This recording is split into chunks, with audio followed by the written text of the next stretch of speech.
ചെയ്യേണ്ടതാണ്. കൂടുകയും ചെയ്യണം, അത് ഷെയർ ചെയ്യുകയും ചെയ്യണം. പരിശുദ്ധ പരമദിവ്യകാരുണ്യത്തിന് ആരാധനയും സ്തുതിയും പുകഴ്ചയും ഉണ്ടായിരിക്കട്ടെ. പരിശുദ്ധ പരമദിവ്യകാരുണ്യത്തിന് ആരാധനയും സ്തുതിയും പുകഴ്ചയും ഉണ്ടായിരിക്കട്ടെ. പരിശുദ്ധ പരമദിവ്യകാരുണ്യത്തിന് ആരാധനയും സ്തുതിയും പുകഴ്ചയും ഉണ്ടായിരിക്കട്ടെ. രീതിക്ക് ദൈവികമായ കാര്യങ്ങൾ പറയണമെങ്കിൽ ദൈവികമായ അഭിഷേകവും ആത്മബന്ധവും ഉണ്ടാകണം. ഈ പാടുന്ന ആൾക്കാർക്ക് അഭിഷേകം ഉണ്ടാകണമെങ്കിലും, പാട്ട് കേൾക്കുന്നിട്ട് കേട്ട് പാടുന്ന ആൾക്കാർക്ക് അഭിഷേകം ഉണ്ടാകണമെങ്കിലും മിനിമം പരിശുദ്ധാത്മകമായിട്ടൊരു ബന്ധമുണ്ടാകണം. ആത്മീയ കാര്യങ്ങളെല്ലാം അങ്ങനെയാണ്. ആർക്കെങ്കിലും എന്തെങ്കിലും ചെയ്ത് ഒപ്പിക്കാൻ പറ്റത്തില്ല. ഇനി കറക്റ്റായിട്ടാണ് ദൈവ വഴികളിലാണ് എങ്കിൽ നമുക്കുണ്ടാകുന്നൊരു ഗുണമെന്ന് പറയുന്നത് ഇപ്സോ ഫാക്ടോ നമുക്ക് അടയാളം ഉണ്ടാകും. നിങ്ങൾ കറക്റ്റ് ട്രാക്കിലാണെന്നുണ്ടെങ്കിൽ അപ്പോഴ് അടയാളം ഉണ്ടാകും. അടയാളമില്ലാതെ പോകുന്നുവെന്ന് കണ്ടാൽ അതിൻ്റെ അർത്ഥം, പ്രത്യേകിച്ച് ഒരു അടയാളമില്ലാത്തൊരു കാലം എന്ന് പറഞ്ഞാൽ നല്ല ആഴമായ ആത്മബന്ധമുള്ളവർക്ക് ചിലപ്പോൾ അടയാളങ്ങൾ കിട്ടത്തില്ല. കാര്യം അടയാളങ്ങളില്ലാതെ തന്നെ അവർ ആത്മബന്ധത്തിലാകും. അവർക്ക് അടയാളങ്ങളില്ലെങ്കിലും ദൈവസാന്നിധ്യത്തെക്കുറിച്ച് അവിടെ ആത്മാവിന് നല്ല സംവേദനം ഉണ്ടാവും. ഫിസിക്കലായിട്ട് ഒരു സാധനം നമുക്ക് വേണ്ട ആവശ്യമില്ല. പക്ഷേ ഞാനൊരു 10-20 ലക്ഷം ആൾക്കാരെ കൗൺസിൽ ചെയ്യുമ്പോൾ നമുക്ക് മനസ്സിലായിരിക്കണത്, അടയാളം ആവശ്യമില്ലാത്ത ആൾക്കാർ വെറും ഒരു 5% മാത്രമേ ഉള്ളൂ. ബാക്കി 95% അടയാളം ആവശ്യമുണ്ട്. അപ്പം നമുക്കെല്ലാവർക്കും അടയാളം ആവശ്യമുണ്ട്. കാര്യം അടയാളം ആവശ്യമില്ലാത്ത സാഹചര്യം വന്നാൽ പരിശുദ്ധാത്മാവ്, ഇപ്പം നമ്മൾ ഈ ദിവസം എന്ന് വെച്ച് കഴിഞ്ഞാൽ ഒരു കുട്ടി, അവർ കുറച്ച് ഇൻ്റലിജൻ്റാണ്. ഈ കുട്ടി ഉടമ്പടി എടുത്തതിന് ശേഷം പിന്നീട് പരിശുദ്ധ കുർബാന സ്വീകരിക്കുമ്പോഴൊക്കെ കരയാൻ തുടങ്ങും. ഉടമ്പടിയുടെ ധ്യാനം കേട്ടാൽ തന്നെ, ഇത് ഈ മൊബൈലിൽ ധ്യാനം കേട്ടാൽ മതി, അപ്പം കരയാൻ തുടങ്ങും. ബൈബിളൊക്കെ വായിച്ചാൽ അപ്പം ബൈബിളിൽ കണ്ണുനീര് വീഴും. അതെന്താ പ്രശ്നം വെച്ച് കഴിഞ്ഞാൽ, ഈ പരിശുദ്ധാത്മയുടെ വരദാനങ്ങളിൽ നമുക്കറിയാം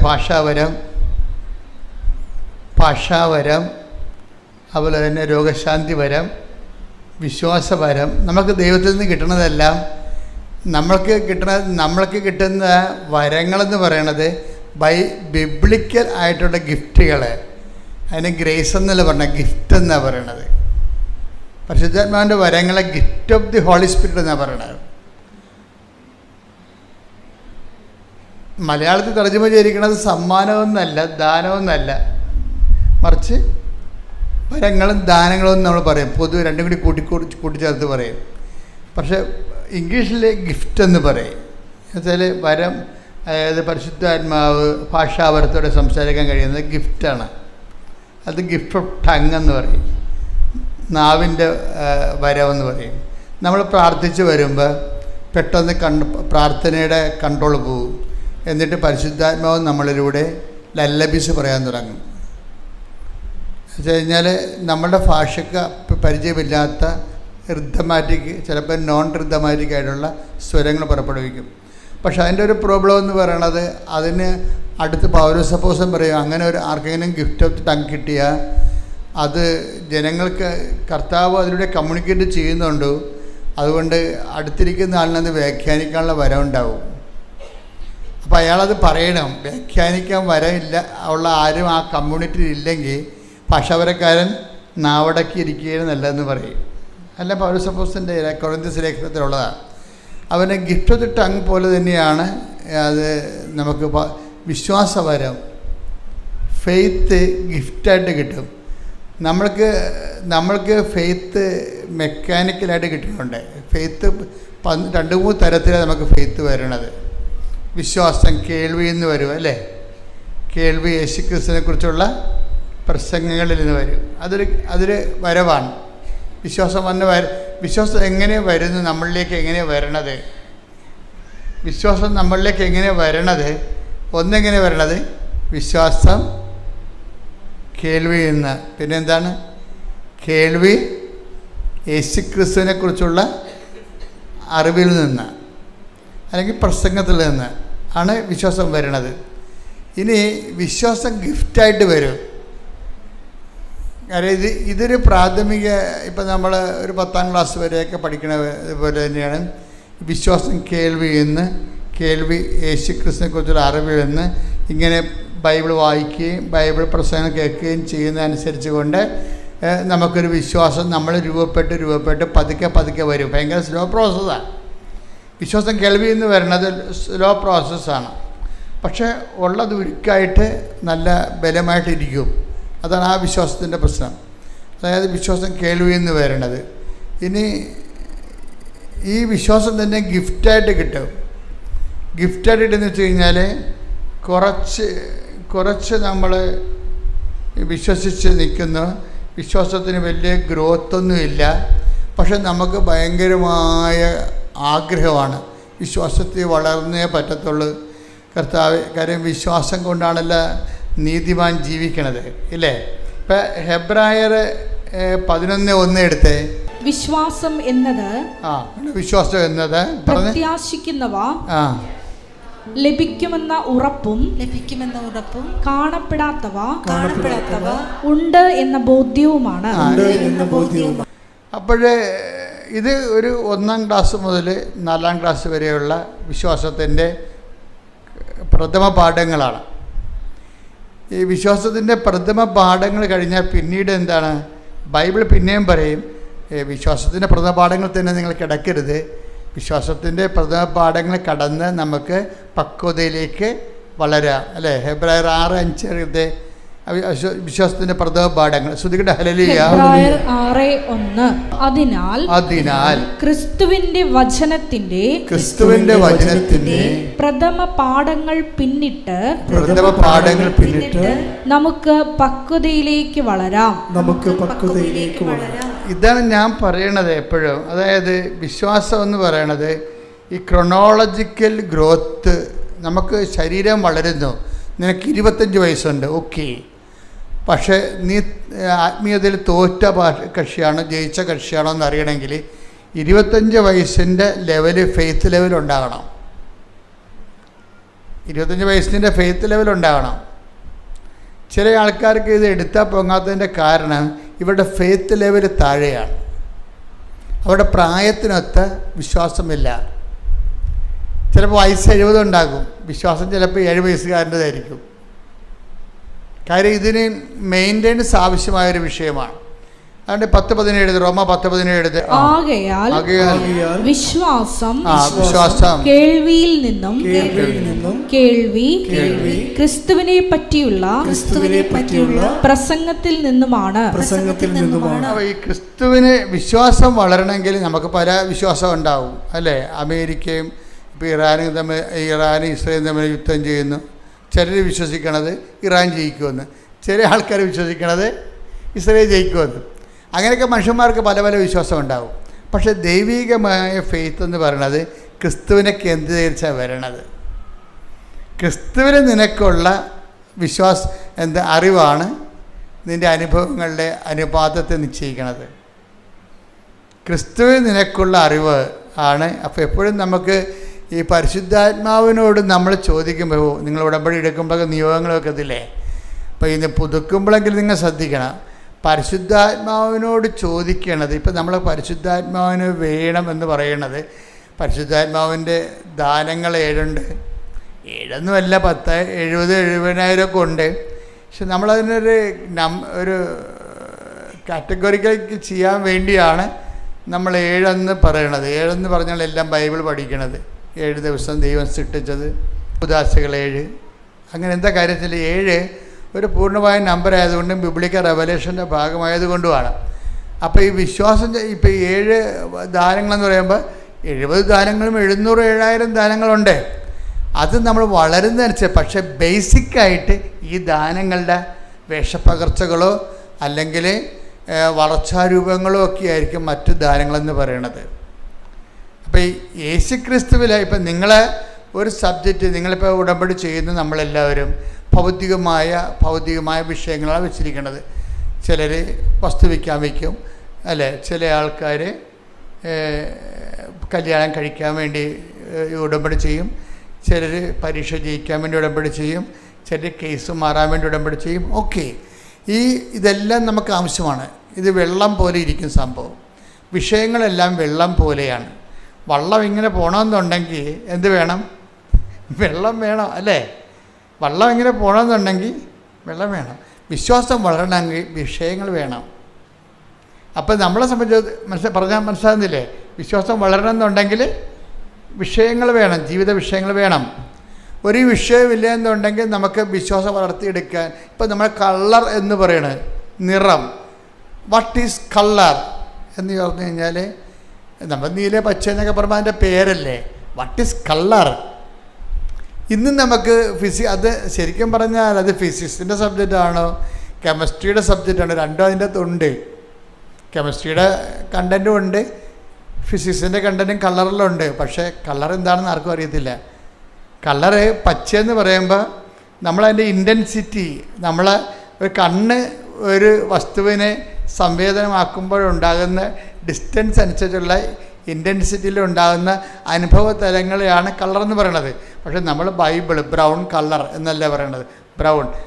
ബൈബിൾ ബ്രൗൺ ആണെന്ന് പറഞ്ഞു കഴിഞ്ഞാൽ അതിൻ്റെ കൂടെ പറ്റിച്ചേർന്നിരിക്കുന്നത് നമുക്ക് ബ്രൗൺ പോലെ മനസ്സിലാകുന്നു. മനസ്സിലായില്ലേ? ബ്രൗൺ പോലെ മനസ്സിലാകും. ഇതുപോലെയാണ് വിശ്വാസത്തെ സംബന്ധിച്ചിടത്തോളം.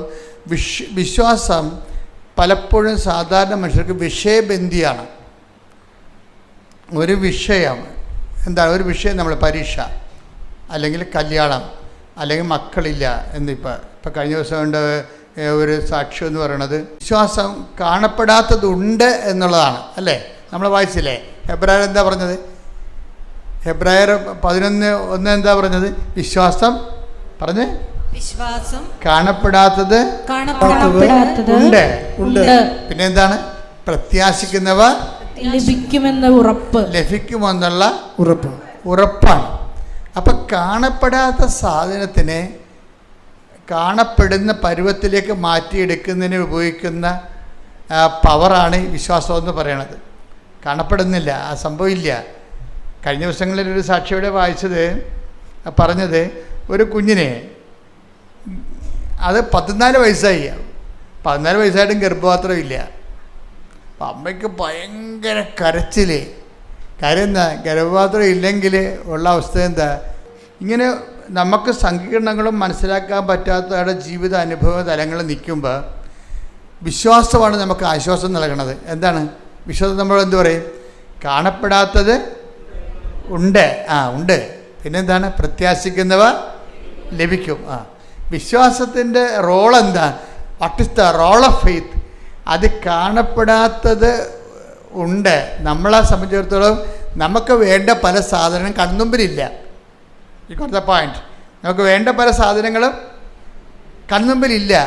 പക്ഷെ നമ്മൾ ദൈവത്തെ കക്ഷി ചേർത്തുകൊണ്ട് നമ്മൾ വിശ്വസിക്കുന്നു. It is there. അതാണ് നമ്മൾ പറയണത്. കർത്താവിൻ്റെ കൈകളിലെന്നാണ് നമ്മൾ പറയണത്. കാണപ്പെടാത്തത് നമുക്ക് ആവശ്യമുള്ളത് ഇപ്പം നമ്മുടെ കൺമുമ്പിലില്ല. പക്ഷെ നമ്മൾ എന്ത് പറയും? കർത്താവിൻ്റെ കൈകളിൽ ഉണ്ട് എന്ന് പറയും. കാണപ്പെടാത്തത് ഉണ്ട് എന്ന് വെച്ചാൽ ബൈബിൾ ഉദ്ദേശിക്കുന്നത് ദൈവത്തിൻ്റെ കൈകളിലുണ്ടെന്നാണ്. അതാർക്ക് കിട്ടും? പ്രത്യാശിക്കുന്നവർക്ക് ലഭിക്കും. പ്രത്യാശിക്കുന്നവർക്ക്. ശരിക്കും പറഞ്ഞാൽ വിശ്വാസത്തെ ആക്ടിവേറ്റ് ചെയ്യണത് ഈ പ്രത്യാശയാണ്.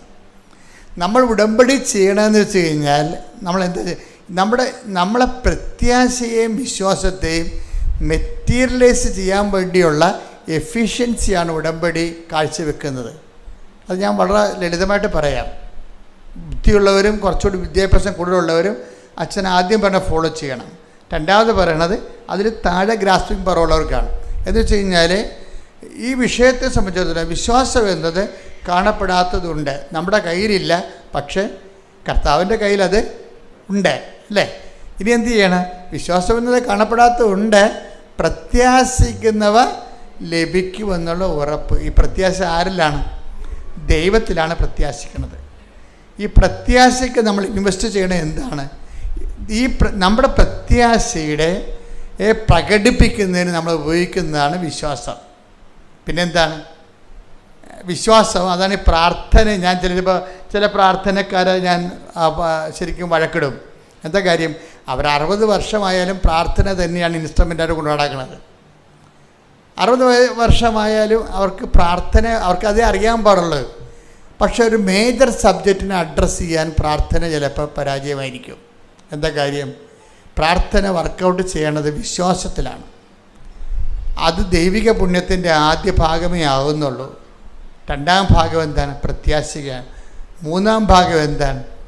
സ്നേഹമാണ്. മനസ്സിലായില്ലേ?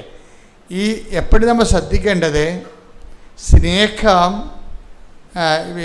അതായത് ചില വിശ്വാസം ചില വിഷയങ്ങൾ പ്രാർത്ഥനയാൽ പ്രവർത്തനക്ഷമമാകും. ഈ കൊണ്ട് ഒരു 10 ജപമാല ചൊല്ലിയാൽ പ്രവർത്തനക്ഷമമാകും, പ്രാർത്ഥനയാൽ പ്രവർത്തനക്ഷമമാകും. ചിലത് അതിനേക്കാൾ മേജറാണത് പ്രാർത്ഥന കൊണ്ട് നിൽക്കത്തില്ല. മനസ്സിലായില്ലേ? പിശാസിനെ പുറത്താക്കേണ്ട കാര്യം പറയുമ്പോൾ എന്തുകൊണ്ടാണ് ഞങ്ങൾക്ക് പിശാസിനെ പുറത്താക്കാൻ കഴിയാതിരുന്നതെന്ന് പറയുമ്പോൾ അതൊന്ന് വായിച്ചേ, ആ ഭാഗം ഒന്ന് വായിച്ചേ. കർത്താവ് താപോലിൽ നിറങ്ങുന്നില്ലേ? നിങ്ങൾ ശ്രദ്ധിച്ച് കേൾക്കണം കേട്ടോ. ഇത് ഇത്തിരി പാടുള്ള പരിപാടിയാണ്. എന്നാലും അറിയണം, ഉടമ്പടിയിലേക്ക് ഇങ്ങനെ 10 100 ധ്യാനം കൂടി എന്ന് പറയുമ്പോൾ ആദ്യത്തെ ധ്യാനം തന്നെ ഞാൻ പറഞ്ഞുകൊണ്ടിരുന്നു കഴിഞ്ഞാൽ നിങ്ങൾ ഈ പറഞ്ഞ പോലെ വിശ്വാസത്തിൻ്റെ ബാലപാഠങ്ങളിൽ കിടക്കും. ഉടമ്പടിയുടെ പുതുക്കൽ കൂടുന്നതനുസരിച്ച് കൊണ്ട് നിങ്ങൾ ഗ്രേഡ് വർദ്ധിക്കണം, കപ്പാസിറ്റി വർദ്ധിക്കണം.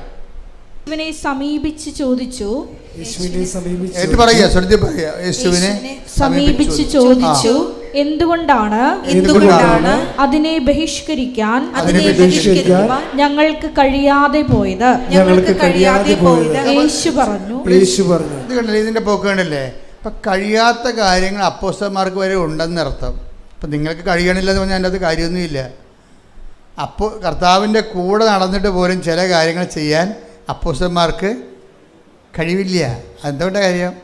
അതാണ് ഈ ഫസ്റ്റ് ലെവൽ ഫെയ്ത്ത് ഉപയോഗിച്ച് കഴിഞ്ഞാൽ ചില കാര്യങ്ങൾ കഴിയത്തില്ല, ഉറപ്പല്ലേ?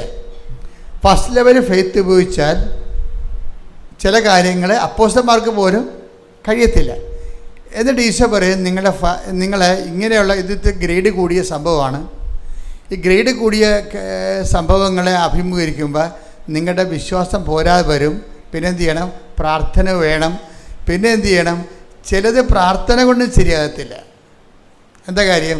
ചില കയ്യെഴുത്ത് പ്രതികളിൽ പ്രാർത്ഥന കൊണ്ടല്ലാതെ കിടക്കുന്നുണ്ടെങ്കിലും ചില കയ്യെഴുത്ത് പ്രതികളിൽ കിടക്കണ എന്താണ്? അതായത് മൊബൈലിൽ കാണത്തില്ലത്. അതായത് മത്തായി 17 ബൈബിളിലെ മത്തായി 17 അധ്യായത്തിൻ്റെ താഴെ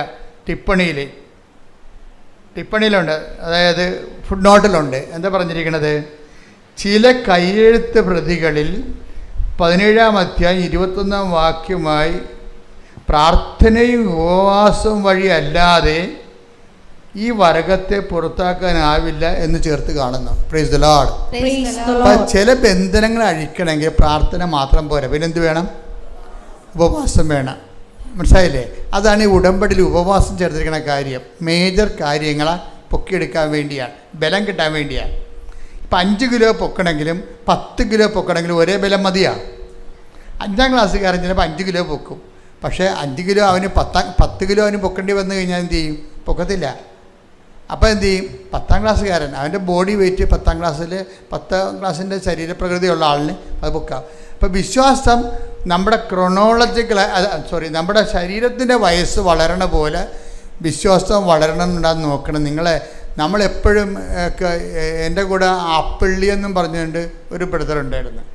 ഞാൻ എൻ്റെ ജീവിതത്തിൽ അയാളെക്കുറിച്ച് എഴുതിയിട്ടുണ്ട്. അപ്പോൾ ഞങ്ങൾ രണ്ടും കൊന്തയെല്ലാം നിൽക്കും. സെമിനാരി ഇംഗ്ലീഷ് കൊന്ത.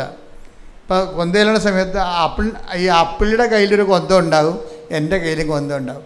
ഞാനിങ്ങനെ അച്ഛന്മാരെ പേടിച്ചും ദൈവത്തിനെ പേടിച്ചുമൊക്കെ കൊന്തയെല്ലാം വൃത്തിമേനയായിട്ട് ചൊല്ലിക്കൊണ്ടിരിക്കുകയാണ്. ആപ്പിളിൻ്റെ എന്ന് വെച്ചാൽ ആപ്പിളിൻ്റെ മെയിൻ പരിപാടി ഞങ്ങൾക്കവിടെ സെമിനാരി ബാസ്കറ്റ് കളിക്കാം, ഫുട്ബോൾ കളിക്കാം, അതുപോലെ തന്നെ കരാട്ടയ്ക്ക് പോകാം. എന്ത് വേണമെങ്കിലും വൈകുന്നേരം 5 മണിക്ക് 1 മണിക്കൂർ എന്ത് വേണമെങ്കിലും ചെയ്യാം. ഫിസിക്കലായിട്ട് എക്സസൈസിൻ്റെ ടൈമാണ്. ആപ്പിൾ ഇതൊന്നും പോകത്തില്ല. ആപ്പിൾ ജിംനേഷ്യത്തിലേ പോകത്തുള്ളൂ. ആ സമയത്ത് ആപ്പിളിൻ്റെ ജിംനേഷ്യത്തിലേ പോകത്തുള്ളൂ. അപ്പോൾ ആപ്പിൾ എന്നാ ചെയ്യണമെന്ന് വെച്ചാൽ ഇത് കുളിച്ച് കഴിഞ്ഞിട്ട് ഈ ജിംനേഷ്യത്തിൽ പോയിട്ട് വന്നിട്ട് കുളിക്കും. ശരീരം തണുത്ത് കഴിയുമ്പോൾ കുളിച്ച് വന്നിട്ട് ഞങ്ങളെല്ലാം പിന്നെ കൊന്തക്ക് കയറും. കൊന്തക്ക് കയറുന്ന സമയത്തെല്ലാം ആപ്പിൾ ജിംനേഷ്യത്തിൽ ഇരിക്കുന്ന സമയത്ത് കണ്ണാടി വെച്ചുകൊണ്ട് ഏത് മസിലാണ് പൊങ്ങിയത്, ഏതാണ് താന്നത്, വയറിൽ എത്ര മസിൽ വന്ന്, 6 പാക്ക് വന്നാൽ ഇപ്പം 4 വന്നുള്ള 5 വന്നാന്നൊക്കെ നോക്കിക്കൊണ്ടിരിക്കും. കണ്ണാടി നോക്കത്തില്ലേ? അതുപോലെ ഈ കൊന്തയിലുള്ള സമയത്ത് കണ്ണാടി നോക്കാൻ പറ്റത്തില്ല. കൊന്തയിലുള്ള സമയത്ത് ശരീരം ഈ ഇവിടം വരെ ഉടുപ്പിട്ടിരിക്കുകയല്ലേ, ആപ്പിൾ നോക്കണ ഈ മസിൽ ചുരുട്ടി എന്നെ കാണിക്കും കൊന്തയിട്ടിട്ടൊക്കെ. ഇതിനെതിരെ മസിൽ എന്നുവെച്ചാൽ എൻ്റെ കയ്യിൽ മസിലൊന്നും ഇല്ലല്ലോ. ആപ്പിളിൻ്റെ കയ്യിൽ 5-6 മസിലുണ്ട്. അതിങ്ങനെ ഡംബൽസ് പിടിച്ച് മസിലുണ്ടാക്കിയതാണ്. ഇപ്പോൾ നന്മ നിറഞ്ഞ പറയുന്നത് ജല്ലിക്കെട്ടിക്കുന്ന സമയത്ത് പരിശുദ്ധ പറഞ്ഞ് ചെല്ലുമ്പോൾ ആപ്പിളി കൈ ചുരുട്ടി എന്നെ കാണിക്കും. നോക്കിയേ എത്ര മസിലായെന്ന് നോക്കി. എന്നാ പറ്റി? ആപ്പിളി ആ കൊല്ലം തന്നെ സെമേരിന്ന് പോയി. അതാണ് വിഷയം. എന്നാലും ഞാൻ ആപ്പിളി എപ്പോഴും ഓർത്തിരിക്കും. ഇന്നിപ്പോൾ ഹൈക്കോടതിയിൽ വലിയ വക്കീലാണ് പുള്ളി. കാരണം അദ്ദേഹത്തിൻ്റെ വിളി അതായിരുന്നു. പക്ഷേ ഞാനിവിടെ നിൽക്കുന്നു. അതാണ് വിഷയം. നമ്മളെങ്ങനെ ദൈവദിവസത്തെ പെരുമാറുന്നത് അതനുസരിച്ചായിരിക്കും നമ്മളുടെ ഭാവിയെല്ലാം നിശ്ചയിക്കപ്പെടുന്നത്. അപ്പോൾ എന്താ വിഷയം എന്ന് വെച്ച് കഴിഞ്ഞാൽ, ആ മനുഷ്യൻ പ്രാർത്ഥന ഇടക്ക് പോലും അയാൾ നോക്കിയത് മസിലെത്രണ്ണം കട്ട കൂടി എന്നാണ് നോക്കുന്നത്. അത് അയാൾക്ക് ആ ശരീരത്തെക്കുറിച്ച് അത്രയും ജാഗ്രത ഉണ്ടല്ലോ. ഇത്രയെങ്കിലും ജാഗ്രത നമുക്ക് പ്രാർത്ഥനാ ജീവിതത്തെക്കുറിച്ച് ഉണ്ടാകണം. ഓരോ ദിവസം ചെല്ലും തോറും നമ്മുടെ വിശ്വാസം വളർന്നതും നമ്മൾ നോക്കിക്കൊണ്ടിരിക്കണം. മനസ്സിലായില്ലേ? അയാൾ പ്രാർത്ഥന ഇടക്ക് പോലും അയാളുടെ ശരീരം വളർന്നതെന്നാണ് നോക്കിക്കൊണ്ടിരിക്കുന്നത്. നമ്മൾ ഭക്ഷണം കഴിക്കുമ്പോഴും നിങ്ങൾ പോയി സിനിമ കണ്ടാലും ശരി, അപ്പോഴും വിശ്വാസത്തെക്കുറിച്ച് നമുക്കൊരു ജാഗ്രത ഉണ്ടാകണം. ഇതിൽ വളരുന്നുണ്ടോ ഒന്ന് പ്രാർത്ഥിച്ച്, കർത്താവായ ദൈവമേ, വയസ്സ് വളരുന്നതനുസരിച്ച് വിശ്വാസത്തിൽ വളർച്ച ഉണ്ടാകുവാൻ അങ്ങ് നൽകുന്ന വിഷയങ്ങളോട് സുവിശേഷ വിഹിതമായി പ്രതികരിക്കുവാൻ എന്നെ അനുഗ്രഹിക്കണം. ശ്രദ്ധിക്കട്ടെ. ഹല്ലേലൂയ, ഹല്ലേലൂയ, ഹല്ലേലൂയ, ഹല്ലേലൂയ, ഹല്ലേലൂയ. യേശുവേ ആരാധന. ഹല്ലേലൂയ, ഹല്ലേലൂയ, മുകളിലായി എപ്പോഴും നിൽക്കുവാൻ ആരാധനയിലൂടെ അധിക അഭിഷേകം ഞങ്ങൾക്ക് നൽകണമേ. Hallelujah, hallelujah. പരിശുദ്ധ പരമ ദിവ്യകാരുണ്യത്തിന് ആരാധനയും സ്തുതിയും പുകഴ്ചയും ഉണ്ടായിരിക്കട്ടെ. അതായത് നമ്മളിപ്പോൾ സംസാരിച്ചുകൊണ്ടിരിക്കുന്നത് വിശ്വാസത്തിൻ്റെ വളർച്ചയുടെ ഘട്ടങ്ങളെയാണ്. നമ്മൾ ഉടമ്പടിയിൽ ഇപ്പം നേരത്തെ എന്താ പറഞ്ഞത്? വിശ്വാസം കേൾവിയിൽ നിന്നും, അല്ലേ എന്നല്ലേ പറഞ്ഞത്? അതേതാണ് വചനം? റോമ 10:17. വിശ്വാസം കേൾവിയിൽ നിന്നും, കേൾവി യേശുക്രിസ്തുവിനെ കുറിച്ചുള്ള പ്രസംഗത്തിൽ നിന്നും. അതാണ് ഈ പ്രഥമ പാഠം എന്ന് പറയണത്. വിശ്വാസത്തിൻ്റെ പ്രഥമ പാഠമാണ്. ഇനി എന്താ പറയുന്നത്? വിശ്വാസം കേൾവി എന്ന് പറയുമ്പോൾ അറിവാണ്. മനസ്സിലായില്ലേ? വിശ്വാസം അറിവിൽ നിന്ന്, യേശുക്രിസ്തുവിനെ കുറിച്ചുള്ള അറിവിൽ നിന്ന് കിട്ടിയാൽ കുറച്ച് നമുക്ക് ഈ അറിവ് വെച്ച് പ്രാർത്ഥിക്കാൻ പറ്റും. മനസ്സിലായി? വിശ്വാസം കേൾവി എന്ന് പറയുമ്പോൾ നമ്മൾ വിശ്വാസം ക്രിസ്തുവിനെ കുറിച്ചുള്ള പ്രസംഗം എന്ന് പറയുമ്പോൾ ക്രിസ്തുവിനെ കുറിച്ചുള്ള അറിവാണത്, അല്ലേ? അപ്പോൾ ബൈബിൾ വായിച്ചാലും ബൈബിൾ പ്രസംഗം കേട്ടാലും നമുക്ക് എന്താ സംഭവിക്കുന്നത്? യേശുക്രിസ്തുവിനെ കുറിച്ചുള്ള അറിവ് കിട്ടും, ഇല്ലേ? അങ്ങനെ വിശ്വാസം അറിവിൽ നിന്നും, അപ്പോൾ വിശ്വാസം അറിവിൽ നിന്നും, ഈ അറിവ് വെച്ച് നമുക്ക് എന്ത് ചെയ്യാൻ പറ്റും? അറിവ് വെച്ച് നമുക്ക് പ്രാർത്ഥിക്കാൻ പറ്റും, ഇല്ലേ? അത് ലെവലാണ്. പക്ഷെ പ്രാർത്ഥന കൊണ്ട് ചില കാര്യങ്ങൾ നടക്കത്തില്ല. അതിനെന്ത് ചെയ്യണം? ഉപവസിക്കണം. അതാണ് 17:21. പ്രാർത്ഥന കൊണ്ടും ചില ഗ്രേഡുകൾ, അതായത് ചില ബന്ധങ്ങൾ, ആ പിശാചിനെ ഒഴിപ്പിക്കാൻ പത്തോസിന് പോലും കഴിഞ്ഞില്ല. അപ്പോൾ അവർ ചോദിച്ചു, ഒരു പ്രോബ്ലം ഉണ്ടല്ലോ. കർത്താവിനോട് ചോദിച്ചേ, കർത്താവ്, എൻ്റെ വിശ്വാസ വളർച്ചയിലൊരു പ്രോബ്ലം ഉണ്ട്, എന്തുകൊണ്ടാണ് ഞങ്ങൾക്കതിനെ ഒഴിപ്പിക്കാൻ ആ ഒരു പ്രശ്നത്തിൽ നിന്ന് രക്ഷപ്പെടാൻ കഴിയാതിരുന്നത്? അപ്പം നിങ്ങൾ പല പ്രശ്നങ്ങൾ എഴുതിയിട്ടില്ലേ ഉടമ്പടിയിലെയും, ഇല്ലേ? ചിലത് നിങ്ങൾക്ക് നടക്കത്തില്ല. അതെന്താ കാരണം? അതാണ് അപ്പോസ്തലന്മാർ ചോദിക്കണത്, എന്തുകൊണ്ടാണ് ഞങ്ങൾക്കതിനെ ഒഴിപ്പിക്കാൻ കഴിയാതിരുന്നതുകൊണ്ട്. അപ്പോൾ കർത്താവ് എന്താ പറയണത്? നിങ്ങൾക്ക് വിശ്വാസം കുറവേ ഉള്ളൂ, അതാണ് കാരണം അല്ലേ? അതിന് മറുപടി പറഞ്ഞത് എന്താണ്? 17:20. യേശു പറഞ്ഞു നിങ്ങളുടെ അല്പവിശ്വാസം കൊണ്ട് തന്നെ. അപ്പോൾ എന്താ പ്രശ്നം? ഈ പ്രാർത്ഥനയിലൂടെ ആക്ടിവേറ്റ് ചെയ്യുന്ന ഫെയ്ത്ത്, അതായത് പ്രഥമ പാഠം എന്താണ്? വിശ്വാസത്തിൻ്റെ പ്രഥമ പാഠം എന്ന് പറഞ്ഞിട്ടില്ലേ? അതായത് അത് ഹെബ്രായർ എത്രയാണ്? 6. ഹെബ്രായർ 6:1 വായിച്ചേ. അതിനാൽ ക്രിസ്തുവിന്റെ വചനത്തിന്റെ പ്രഥമ പാഠങ്ങൾ പിന്നിട്ട് നമുക്ക് പക്വതയിലേക്ക് വളരാം. ഈ പ്രശ്നങ്ങൾ അധികരിക്കുന്നതിൻ്റെ ഉദ്ദേശം നമ്മളിങ്ങനെ ഫെയ്ത്ത് മച്യൂരിറ്റിയിലേക്ക് ദൈവം വളർത്തുകയാണത്. പിടികിട്ടിയേ? അല്ലാതെ ഇങ്ങനെ എന്തുകൊണ്ടാണ് വെച്ചിട്ട് പറയാം. ഇപ്പോൾ പണ്ട് വിജയകുമാർ സാർ എന്നോട് പറയുമായിരുന്നു, പ്രോബ്ലംസ് ആർ ഇൻ ക്യൂ എന്നാ പറയണത്. അതായത് ഓരോ ദിവസവും ഓരോ പ്രശ്നം ഉണ്ടാകും. എത്ര പ്രാർത്ഥനയ്ക്ക് കുഴപ്പമൊന്നുമില്ല, വിശുദ്ധ ജീവിതത്തിന് കുഴപ്പമില്ല, പക്ഷേ പ്രശ്നം ഒഴിഞ്ഞിട്ട് നേരം ഉണ്ടാകത്തില്ല. അപ്പോൾ നമ്മളവർക്ക് അയ്യോ ഞാൻ ഇത്രയും പ്രാർത്ഥിക്കണമല്ലോ, എന്നിട്ട് എന്താണ് പിന്നെയും പ്രശ്നം തന്നെ. നമ്മളെന്താ ചെയ്യണത്? പിന്നെയും പ്രശ്നം ഉണ്ടാകാതിരിക്കാനാണ് നമ്മൾ ഈ ഉടമ്പടി എടുത്തിരിക്കുന്നത്. പിടിയിട്ടില്ലേ? നമ്മൾ പ്രാർത്ഥിക്കുന്നതിൻ്റെ ഉദ്ദേശം എന്താണ്? പിന്നെയും പ്രശ്നം ഉണ്ടാകാതിരിക്കാനാണ്. പക്ഷേ ചിലർ പറയും, അച്ഛാ നമുക്ക് ഈ പ്രാർത്ഥിക്കുന്നതോറും പ്രശ്നമാണല്ലേ അച്ഛാന്ന് ചോദിക്കും. ആ ചിലർക്ക് എങ്ങനെയാണ് അപ്പോൾ പ്രാർത്ഥിക്കാതിരിക്കണമല്ലേ നല്ലതെന്ന് ചോദിക്കും. അതാണ് അവർ ഉദ്ദേശിക്കണതേ. പ്രാർത്ഥിച്ചില്ല പിന്നെ പ്രശ്നമില്ലല്ല, പ്രാർത്ഥിക്കുമ്പോഴല്ലേ ഈ പ്രശ്നം ഉണ്ടാകണത്. ചിലർക്ക് പ്രാർത്ഥിക്കുന്നതോറും പ്രശ്നം ഉണ്ടാകും. അപ്പോസ്തലന്മാർക്ക് പ്രാർത്ഥിക്കുന്നതോറും പ്രശ്നം ഉണ്ടായി. എന്താ പ്രശ്നം ഉണ്ടായത്? നേരത്തെ അവർക്ക് വിശക്കണ പ്രശ്നങ്ങളേ ഉള്ളു. അത് വലിയടത്ത് നോക്കി കട്ടുതിന്ന ചെയ്യുമ്പോൾ പത്രോസ് വരെ കണ്ടവൻ്റെ പുരയിടത്തിൽ നിന്ന് ഗോതമ്പ് കട്ടുന്ന പാർട്ടിയാണ്. അത് സാധാരണ മനുഷ്യരല്ലേ. അപ്പോൾ അതുകൊണ്ട് അതൊന്നും ഈശോയ്ക്ക് അതൊന്നും പ്രശ്നമല്ലേ. പക്ഷേ അങ്ങനെയാണെങ്കിലും ആ ഒരു ഫെയ്ത്തിലൊന്നും അത് പുള്ളിക്ക് ഉപവാസം ഇല്ലാഞ്ഞിട്ടല്ല അങ്ങനെ ചെയ്തത്. അപ്പോൾ ഈശോ എന്നാ പറയണത് കഴിഞ്ഞാൽ ഇപ്പോൾ ഇറ്റ്സ് ഓക്കെ, പക്ഷേ ഒരു ഗ്രേറ്റർ പ്രോബ്ലം വന്നാൽ നീ ഗോതമ്പ് കട്ടുന്ന തീരത്തില്ല പ്രശ്നം. കാര്യം എന്താണ്? ഉപവസിക്കുക തന്നെ ചെയ്യണം. പിടിയിട്ടില്ലേ? അപ്പോൾ നീതീകരിച്ചായിരുന്നു. ഈ ആ ഭാഗം ഒന്ന് എടുത്തേ. മത്തായി 12-ാം 1 മുതലുള്ള തിരുവചനങ്ങൾ. മത്തായി 12:1. അക്കാലത്ത് ഒരു സാബത്തിൽ യേശു ഗോതമ്പ് വയലിലൂടെ കടന്നു പോവുകയായിരുന്നു. അവന്റെ ശിഷ്യന്മാർക്ക് വിശന്നു. അവർ കതിരുകൾ പറിച്ചു തിന്നാൻ തുടങ്ങി. ഫരിസേയർ ഇത് കണ്ട് അവനോട് പറഞ്ഞു, നോക്കൂ, സാബത്തിൽ നിഷിദ്ധമായത് നിന്റെ ശിഷ്യന്മാർ ചെയ്യുന്നു.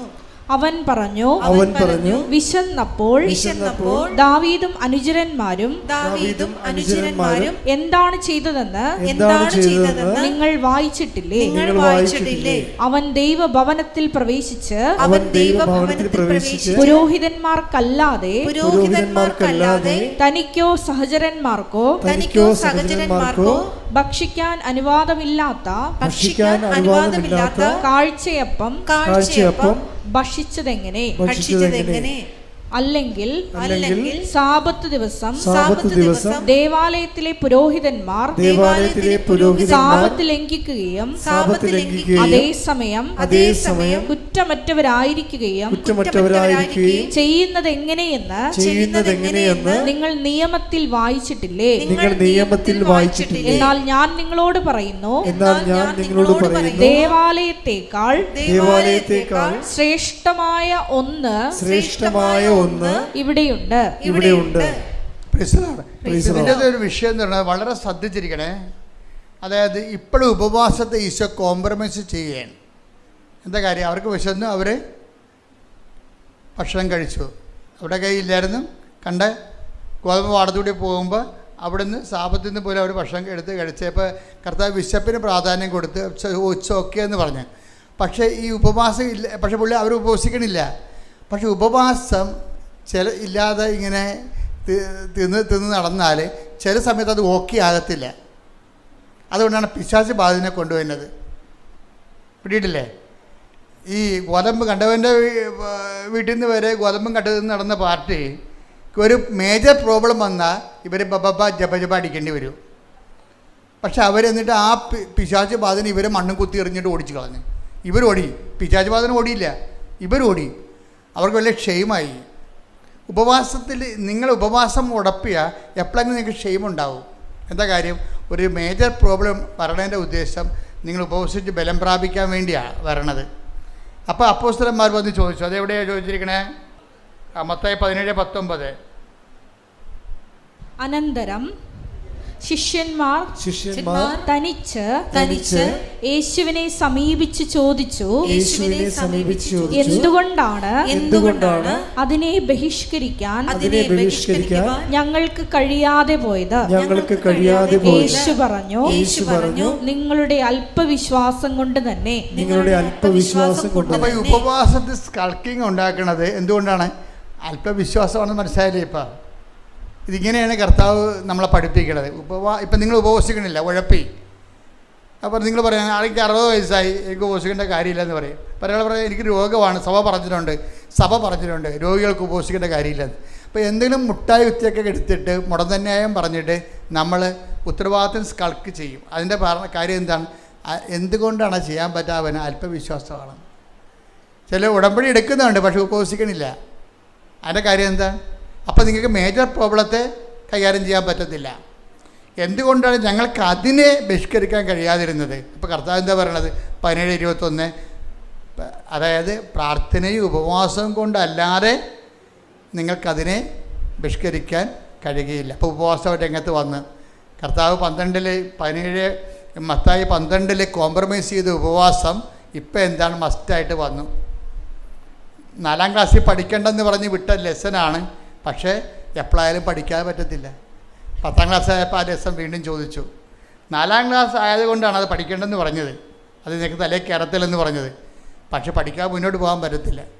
ഉപവാസത്തെ നമുക്ക് സ്കൾക്ക് ചെയ്യാൻ പറ്റത്തില്ല. ഇനി എന്താ പ്രോബ്ലം എന്ന് വെച്ച് കഴിഞ്ഞാൽ, ഈ ഉപവാസവും പ്രാർത്ഥനയെന്ന് പറയുമ്പോഴും വരുന്നൊരു വിശ്വാസം എന്ന് പറയണത്, പ്രാർത്ഥനയെന്ന് പറഞ്ഞാൽ വിശ്വാസം കൊണ്ടല്ലേ ആൾക്കാർ പ്രാർത്ഥിക്കണത്. പിന്നെ എന്താണ്? ഉപവസിക്കണത് എന്താണ്? പ്രത്യാശിച്ച ആൾക്കാരെല്ലാവരും ഉപവാസത്തോടെയാണ് കർത്താവിനെ കാത്തിരുന്നത്. മനസ്സിലായില്ലേ? ഇപ്പം മാതാവൊക്കെ എന്ത് ഉപവാസത്തിൻ്റെ ആൾക്കാരാണ്. എല്ലാ ചേടത്തിമാരും എല്ലാ സ്ത്രീകളും കർത്താവ് ദൈവപുത്രൻ അവരുടെ ഉദരത്തിൽ ജനിക്കുമെന്ന് വിചാരിച്ചുകൊണ്ട് ഉപവസിച്ചുകൊണ്ടിരുന്നതാണ്. ഉപവാസം എന്ന് പറഞ്ഞാൽ കാത്തിരിപ്പാണ് ഉദ്ദേശിക്കുന്നത്, പ്രത്യാശയാണ്. മനസ്സിലായില്ലേ? ഉപവാസം എന്ന് പറഞ്ഞാൽ എന്തിനാണ് നമ്മൾ ഉപവസിക്കണത്? പ്രത്യാശയുടെ പ്രകടന രൂപമാണ് ഉപവാസം. അല്ല പട്ടിണി നിന്നിട്ട് നമ്മൾ വയറും കുഞ്ഞിട്ട് കർത്താവ് ഞാൻ കട്ടപ്പെട്ട കണ്ടില്ല കർത്താവ്, ഈ ത്യാഗമെങ്കിലും കണ്ട് കർത്താവ് എന്നെ എന്തെങ്കിലും സഹായിക്കും, അതിനല്ല ഉദ്ദേശിക്കുന്നത്. ഉപവാസം എന്ന് പറയുന്നത് പ്രത്യാശ എന്ന പുണ്യം ആക്ടിവേറ്റ് ചെയ്യണം. നമ്മൾ ആദ്യം പ്രാർത്ഥിച്ചു അല്ലേ? പ്രാർത്ഥന എന്താണ്? വിശ്വാസം എന്ന പുണ്യമാണ് പ്രാർത്ഥനയിലൂടെ നമ്മൾ ആക്ടിവേറ്റ് ചെയ്യണത്. ഉപവാസം എന്താണ്? പ്രത്യാശ എന്ന പുണ്യം നമ്മൾ ആക്ടിവേറ്റ് ചെയ്യും. കാരണം എന്താണ്? പിതാക്കന്മാർ എല്ലാവരും പ്രാർത്ഥിച്ച് ഉപവസിച്ചുമാണ് ദൈവത്തിൻ്റെ അനുഗ്രഹങ്ങളെ കാത്തിരുന്നത്. ഇന്ന് സ്തുതിക്കട്ടെ. ഹല്ലേലൂയ.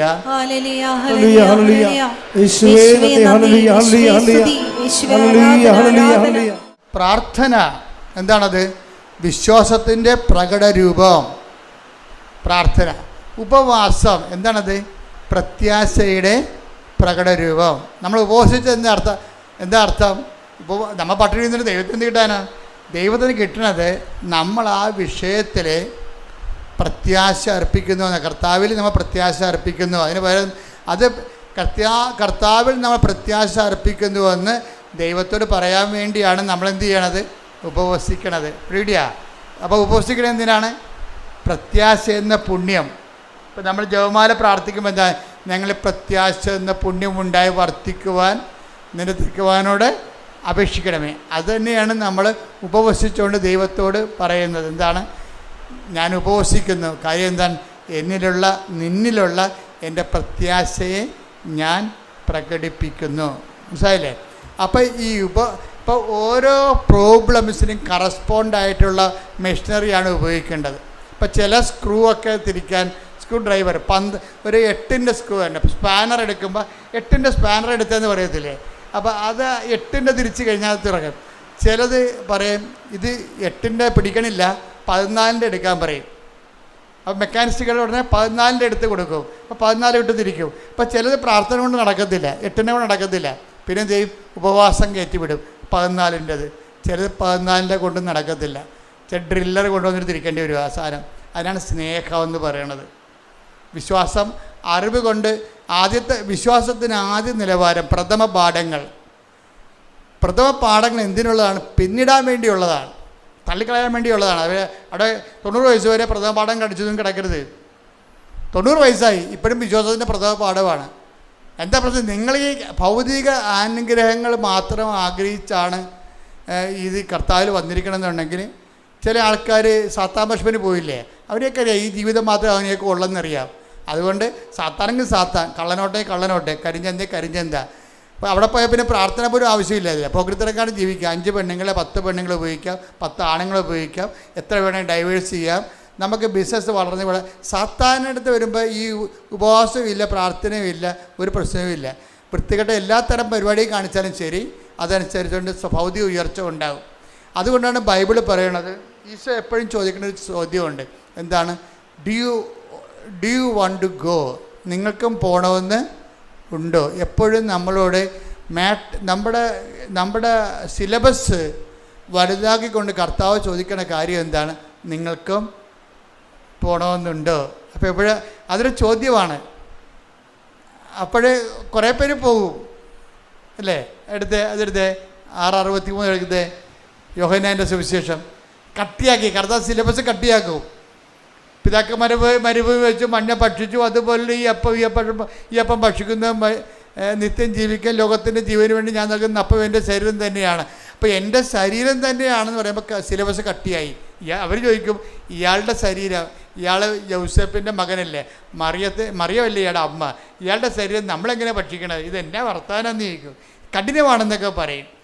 അപ്പോൾ അങ്ങനെ കുറേ ആൾക്കാരിട്ട് സിലബസ് കഠിനമാക്കും. വിശ്വാസത്തിൻ്റെ വിഷയം കഠിനമാക്കും. വിശ്വാസത്തിൻ്റെ വിഷയം കഠിനമാക്കുമ്പോൾ എൻ്റെ അർത്ഥം എന്താണ്? നിങ്ങളെ പ്രഥമ പാഠങ്ങൾ പിന്നിട്ട് വന്നതിൻ്റെ അർത്ഥം. വിശ്വാസത്തിൻ്റെ വിഷയം കഠിനമാകും. അപ്പം അതിൻ്റെ പ്രഥമ പാഠങ്ങൾ പിന്നിട്ട് എന്താണ്? ഇനി പക്വതയാണ് ഉള്ളതാണ്. അടയാളമില്ലാത്ത കാലം അമ്മയോടൊപ്പം എന്ന് പറഞ്ഞ് എനിക്കൊരു പുസ്തകമുണ്ട്. അതായത് പക്വതയ്ക്ക് വളരുമ്പോൾ പിന്നീട് ആ ഒരു ഭാഗം എടുത്ത് യോഹന്നാൻ 6:67. യോഹന്നാൻ 6:67. യേശു 12 പേരോടുമായി ചോദിച്ചു, നിങ്ങളും പോകാൻ ആഗ്രഹിക്കുന്നുവോ? അപ്പം നമ്മൾ ഇടയ്ക്ക് ഇങ്ങനെ കൊടയും. എൻ്റെ അർത്ഥം എന്താ? ഇട്ടും പോടാന്നതിൻ്റെ അർത്ഥം ഇനിയുള്ള പാഠം നിങ്ങൾ നിൽക്കണമെന്നില്ല, കാര്യത്തിൽ കട്ടിയാണ്. കർത്താവിൻ്റെ ഉദ്ദേശം എന്ന് പറയുന്നത് അതാണ്. പ്രഥമ പാഠങ്ങൾ പിന്നിടുമ്പോൾ നമുക്ക് എപ്പോഴും ഒരു ഡ്രൈനെസ് തോന്നും. നമ്മൾ ഇപ്പോൾ കുറേ പ്രാർത്ഥിക്കുന്നു, ചില സമയത്തൊക്കെ ആത്മീയ വരൾച്ച തോന്നും. അച്ഛന്മാർക്കൊക്കെ എപ്പോഴും തോന്നും. കാര്യം അവർ കടകടാന്നിങ്ങനെ വളരണ കാരണം വളർച്ചയുടെ ഘട്ടത്തിൽ ഭയങ്കരമായിട്ട് ദൈവം ഉണ്ടോ എന്നൊക്കെ ചോദിച്ചു പോകും. ആരും കുഴപ്പമില്ല. വിശുദ്ധന്മാർക്കും തോന്നിയായിരുന്നു, ജോൺ ഓഫ് ദി ക്രോസിനും തോന്നിയായിരുന്നു. അയാൾ പറഞ്ഞത് dark night of the soul എന്ന് പറയും. ആത്മാവിൻ്റെ രാത്രി. ദൈവത്തെക്കുറിച്ച് ഒരു പിടിയും കിട്ടണില്ല. ഇത്രയും നാൾ ജീവിച്ചു, ഭയങ്കര വിശുദ്ധിയോട് ജീവിച്ചു. പക്ഷെ ചില സമയത്ത് ലെഫ്റ്റ് ഇൻ ദി എയർ, ദൈവം ഉണ്ടോ എന്ന് പോലും സംശയമാണ്. വളർച്ചയുടെ പാഠങ്ങൾ. അപ്പോൾ ട്രാൻസിഷൻ പീരീഡിൽ എപ്പോഴും ഇതുപോലെ വാക്കംനെസ് ഉണ്ടാവും. അതായത് നമ്മൾ വിശ്വാസത്തിൻ്റെ പ്രഥമ പാഠങ്ങൾ. ഇപ്പം നിങ്ങൾ ആദ്യം എന്താ ചെയ്യണത്? അറിവും പ്രാർത്ഥനയും. അതിൻ്റെ പാഠം കഴിഞ്ഞിട്ട് ഉപവാസവും പ്രത്യാശയും ഇല്ലേ? അതിൻ്റെ പാഠവും കഴിഞ്ഞു പോകും. ഇനി എന്താണ്? പ്രാർത്ഥനയും കൊണ്ട് ഉപവാസം കൊണ്ട് നിൽക്കാത്ത കാര്യങ്ങൾ വരും. 17:21 എന്താ പറയണത്? പ്രാർത്ഥന കൊണ്ട് ഉപവാസം കൊണ്ട് മാത്രമേ ഇവറ്റകൾ പുറത്തു പോകത്തുള്ളൂ. ഇനി പ്രാർത്ഥന കൊണ്ട് ഉപവാസം കൊണ്ട് നിൽക്കാത്ത കാര്യം വരും. അതിനാണ് ഈ പുള്ളിക്കാരൻ കമന്നൊക്കെ വീഴണത്. കണ്ടില്ലേ? ഗജബിനി കമന്ന് വീഴുകയാണ്. പ്രാർത്ഥന കൊണ്ട് നിൽക്കണില്ല അവിടെ, പിന്നെ ഉപവാസം കൊണ്ട് നിൽക്കണില്ല. ആൾ രണ്ടും പ്രാർത്ഥന കഴിഞ്ഞ് ഉപവാസം കഴിഞ്ഞ് വരികയാണ് ആള്. ആദ്യം പെസകായ്ക്ക് പോലും ആൾ ഉപവാസത്തിലായിരുന്നു. അത് കഴിഞ്ഞ് ഗജബിനി പ്രാർത്ഥനയായിരുന്നു. പെസക കഴിഞ്ഞപ്പോൾ എഴുന്നേറ്റ് പ്രാർത്ഥിച്ചു. മൊത്തം പ്രാർത്ഥന ഉപവാസമാണ്. പക്ഷെ നിൽക്കണില്ല. ഇനി എന്താണ് വിശ്വാസത്തിലേക്ക് വരണത്? പ്രാർത്ഥന ഉപവാസം കൊണ്ട് നിൽക്കണില്ല. അപ്പം ക്രിസ്തു എന്താ ചെയ്തത്? കവന്ന് വീണ്. എന്നിട്ട് എന്താ പറഞ്ഞത്? അതിനാണ് പൗലോസ് പറയണത്, ഈ ഒരു വിശ്വാസ വളർച്ചയിൽ ആദ്യ കാലങ്ങളിൽ നമ്മൾ പ്രാർത്ഥന കൊണ്ട് നടക്കും. പിന്നെ വിഷയം കുറച്ചുകൂടി കട്ടിയായി കഴിയുമ്പോൾ പിന്നെ പ്രാർത്ഥനയും ഉപവാസം വേണ്ടി വരും. ചില സമയത്ത് പ്രാർത്ഥനയും ഉപവാസം കൊണ്ടും നിൽക്കത്തില്ല. എന്താ കാരണം, ചില കാര്യങ്ങൾക്ക് പ്രാർത്ഥന കൊണ്ടും പറ്റത്തില്ല, ഉപവാസം കൊണ്ടും പറ്റത്തില്ല. ചില ആൾക്കാർ പറയും ഞങ്ങൾ 33 വിശ്വാസപ്രമാണം ചൊല്ലി എന്നൊക്കെ പറഞ്ഞാലും അതൊക്കെ ഈ പ്രഥമ പാഠങ്ങളാണ്. അതിൻ്റെ അടുത്ത പാഠം പ്രത്യാശയുടെയാണ്, ഉപവാസമാണ്. അപ്പോൾ ചില ആൾക്കാർ പറയും ഞാൻ 33 ദിവസം ഉപവസിച്ചെന്നൊക്കെ പറയും. ചിലപ്പോൾ അതിൽ നിൽക്കത്തില്ല. ക്രിസ്തുവിലല്ലേ വളരണത്. ക്രിസ്തുവിൽ വളരുന്ന അനുസരിച്ച് കൊണ്ട് ഇതുപോലെയുള്ള ചില കാര്യങ്ങളിൽ ഘട്ടം ഘട്ടമായിട്ട് വളർച്ച ഉണ്ടാകുമ്പോൾ എന്തു ചെയ്യും? ആദ്യം വിശ്വാസത്താൽ അതായത് അറിവ് കൊണ്ട് വിശ്വാസമൊക്കെ ഉണ്ടാകും. വിശ്വാസം കൊണ്ട് അതുപോലെ തന്നെ പ്രാർത്ഥനയൊക്കെ ഉണ്ടാകും, പ്രാർത്ഥനാ ജീവിതം. പിന്നെ ഉപവാസമുണ്ട്. പിന്നെ എന്താണ്? അതായത് വിശ്വാസം, പ്രത്യാശ, പിന്നെ എന്താ ഉള്ളത്? സ്നേഹമെന്നും സംഭവമുണ്ട്. അതാണ് ഗലാത്യർ 5:6. സ്നേഹത്താൽ പ്രവർത്തനക്ഷമമായ വിശ്വാസം. ഉടമ്പടി അതാണ്. അത് മനസ്സിലാക്കണം. അല്ലാതെ വല്ലതൊക്കെ കാണിച്ചു വെക്കരുത്. ഉടമ്പടി പ്രഥമ പാഠങ്ങൾ പിന്നിട്ട സംഭവമാണ്. വിശ്വാസത്തിൻ്റെ നിലവാരം കഴിഞ്ഞു, പ്രാർത്ഥന കൊണ്ടും കഴിഞ്ഞു. അതാണ് മേജർ പ്രോബ്ലംസ് അഡ്രസ് ചെയ്യാൻ ഉടമ്പടിയെ പറ്റത്തുള്ളൂ. എന്താ കാര്യം? ഉടമ്പടി എന്താണ്? ഉടമ്പടി ഗലാത്യർ 5:6. അതെന്താണ്? അറിവ് കൊണ്ടല്ല അവിടെ വർക്കൗട്ട് ചെയ്യണം, വിശ്വാസം കൊണ്ടല്ല. പിന്നെ എന്താണ്? സ്നേഹം കൊണ്ടാണ്. വിശ്വാസം, പ്രത്യാശ, സ്നേഹം. ദൈവിക പുണ്യങ്ങളെ ഈ ഗെത്സെമനി വരുമ്പോൾ ഈശോ പ്രകടിപ്പിക്കുന്നത് എന്താണ്? സ്നേഹമാണ്. എന്താണ്? എല്ലാം അപ്പാനെ വിളിച്ച് അപ്പാക്ക് വേണ്ടി ജീവിച്ചൊക്കെ നടന്നെങ്കിലും സമയത്ത് അപ്പ കാല് മാറി, അപ്പായെ കാണാനില്ല.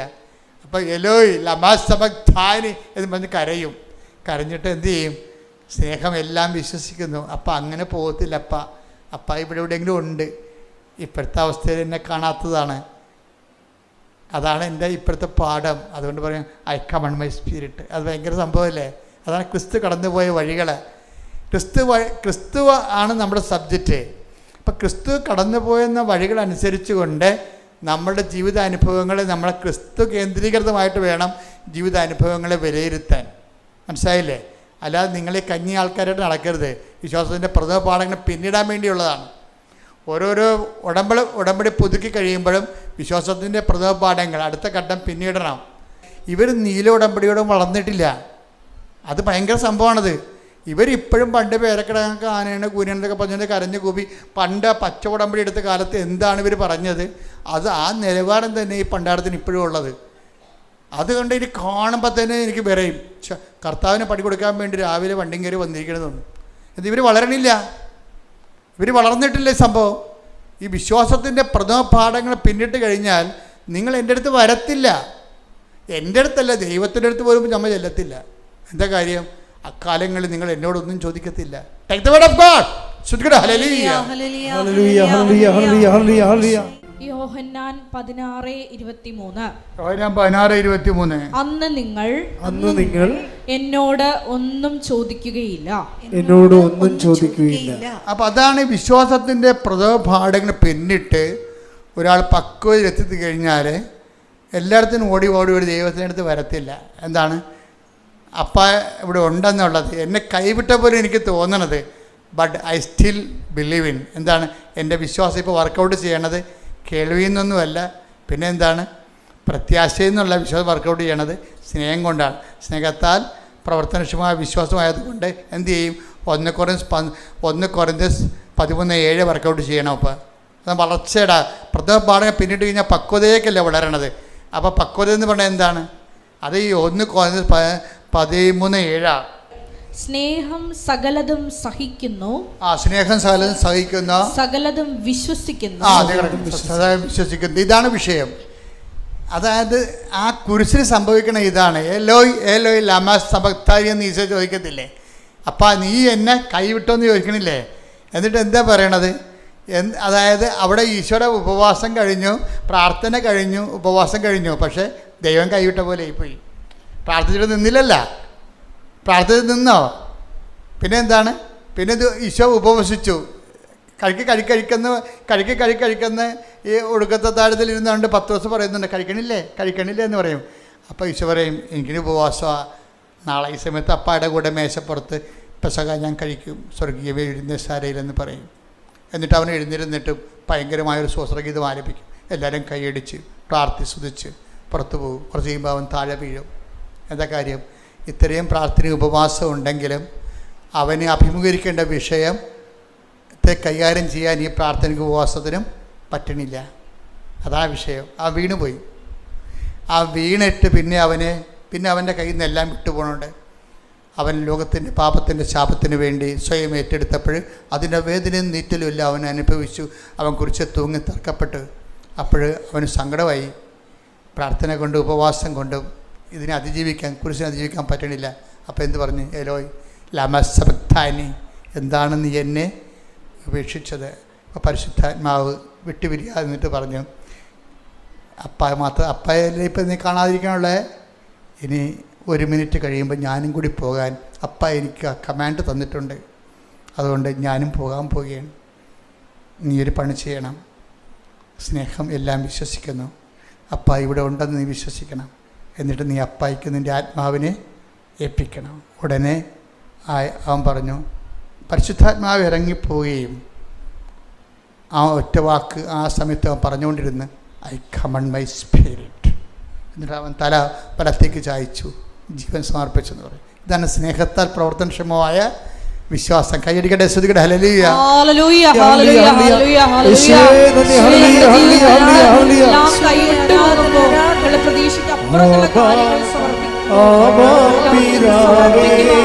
ആരാധനയിലൂടെ ഞങ്ങളെ അഭിഷേകിച്ചു. ഞങ്ങൾക്കു ദൈവം അങ്ങേ അൾത്താരത്തന്നിൽ ഞങ്ങളർപ്പണം ചെയ്യുന്നു സർവം. ഇതിൻ്റെ വിഷയം എന്ന് പറയണത് ഉടമ്പടി എപ്പോഴും ടാർഗറ്റ് ചെയ്യുമ്പോൾ അതെന്താണ്? ഉടമ്പടി എന്താണ്? സ്നേഹത്താൽ പ്രവർത്തനക്ഷമമായ വിശ്വാസത്തിലേക്കുള്ള യാത്രയാണത്. അപ്പം അതുകൊണ്ട് എന്താ ചെയ്യണമെന്ന് പറഞ്ഞാൽ ചില കാര്യങ്ങളെ നമ്മൾ ആക്ടിവേറ്റ് ചെയ്യണമെങ്കിൽ നമ്മളുടെ പ്രാർത്ഥന പോരാതെ വരും, ഉപവാസം പോരാതെ വരും. മനസ്സിലായില്ലേ? എന്താ കാര്യത്തിൽ ഇപ്പോൾ ഒരു പിശാച് ബാധിതനെ കർത്താവ് ഉയർപ്പിച്ചല്ല, അല്ല അവനെ വിടുവിച്ചേ. അപ്പോൾ പിശാച് ബാധിതം പറഞ്ഞേ നീ എവിടെ പോയാലും ഞാൻ നിന്നെ അനുഗമിക്കുമെന്ന് പറഞ്ഞു. അപ്പോഴെന്താ ഈശോ പറഞ്ഞത്? നീ എൻ്റെ കൂടെ വരണ്ട, വീട്ടിൽ പോടാന്ന് പറഞ്ഞു. എന്താ കാര്യം? അവന് കർത്താവിൻ്റെ കൂടെ വരാനുള്ള ഇവാഞ്ചലിസ്റ്റ് ഈ സ്നേഹത്താൽ പ്രവർത്തനക്ഷമമായ വിശ്വാസത്തിലേക്ക് വരണമെന്നുണ്ടെങ്കിൽ ചിലത് കർത്താവിൻ്റെ കൂടെ നടക്കത്തില്ല. കർത്താവിൻ്റെ കൂടെ നടന്നാൽ നടക്കാനുള്ള യോഗ്യത ലഭിക്കത്തില്ല. കർത്താവിനോട് നടക്കുന്നതല്ല, നടക്കാനുള്ള യോഗ്യത ലഭിച്ചില്ല. ഇപ്പോൾ ചില സൗഖ്യങ്ങളൊക്കെ നമുക്ക് കിട്ടും, വിടുതൽ കിട്ടും. അതുകൊണ്ട് ക്രിസ്തു നിങ്ങളുടെ കൂടെ ഉണ്ടെന്ന ക്രിസ്തുവിനെ പരിചരിക്കാൻ നിങ്ങൾക്ക് കഴിയുമെന്ന ഒന്നും വിശ്വസിക്കരുത്. അത് വേറെ ഇൻസ്ട്രുമെൻറ്റാണ്. അതാണ് ആ പിശാച് ബാധനെ അയാൾക്ക് വലിയൊരു അനുഗ്രഹമാണ് ചെയ്തത്. ഇത്രയും നാൾ അയാളെ പിശാചിൽ കെട്ടിയിട്ടിരിക്കുകയായിരുന്നു, ഒന്ന് കൈയും കാര്യം കെട്ടിയിട്ടിരിക്കുകയായിരുന്നു. അയാളെ കർത്താവ് അഴിച്ചു വിട്ടു, ഭയങ്കര അനുഗ്രഹം കിട്ടി അയാൾക്ക്. പക്ഷേ അയാൾ കർത്താവിനോട് പറഞ്ഞു, നീ എവിടെ പോയാലും ഞാൻ നിന്നെ അനുഗമിക്കും. അപ്പോൾ പറഞ്ഞു അതിന് വേറെ സ്കൂളാണ്, അതിനവിടെ പഠിക്കേണ്ടി വരും, ഇപ്പം തൽക്കാലം വീട്ടിൽ പോകാൻ പറഞ്ഞു. എന്നുവെച്ചാൽ എത്ര അനുഗ്രഹം കിട്ടിയാലും എത്ര വലിയ സാക്ഷ്യം പറഞ്ഞാലും ഈശോ പറയും തൽക്കാലം വീട്ടിൽ പോകാൻ പറയും. എന്താ കാര്യം? ക്രിസ്തുവായിരിക്കണം നമ്മുടെ ലക്ഷ്യം. അതിന് വേറെയാണ് വിഷയം. അതിന് ഈ പ്രോസസ്സിംഗ് ഉണ്ട്. എല്ലാ കാലവും വയറ്റിപ്പഴപ്പിന് വേണ്ടി ക്രിസ്തുവിൻ്റെ കൂടെ നടന്നാൽ നമുക്ക് ഒത്തിരി കാലം നടക്കാൻ പറ്റത്തില്ല. ഞാൻ പറഞ്ഞു വന്ന ഭാഗം, ഒരു പിശാച് ബാധിതനെ കർത്താവ് ഒഴിപ്പിച്ച് കഴിഞ്ഞപ്പോൾ ആ പിശാച് ബാധിതൻ ഈശോനോട് പറയും ഞാൻ നിന്നെ അനുഗമിക്കാമെന്ന് പറയും. അപ്പോൾ ഈശോ പറയും നീ വീട്ടിൽ പോയി കർത്താവ് നിന്നോട് ചെയ്ത കാര്യങ്ങൾ അവരോട് പറയണം. അതാണ് ഇവാഞ്ചലൈസേഷൻ എന്ന് പറയണത്.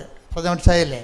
ലൂക്ക 8:38-39 പിശാച് ബാധയൊഴിഞ്ഞ ആ മനുഷ്യൻ അവന്റെ കൂടെ ആയിരിക്കാൻ അനുവാദം ചോദിച്ചു.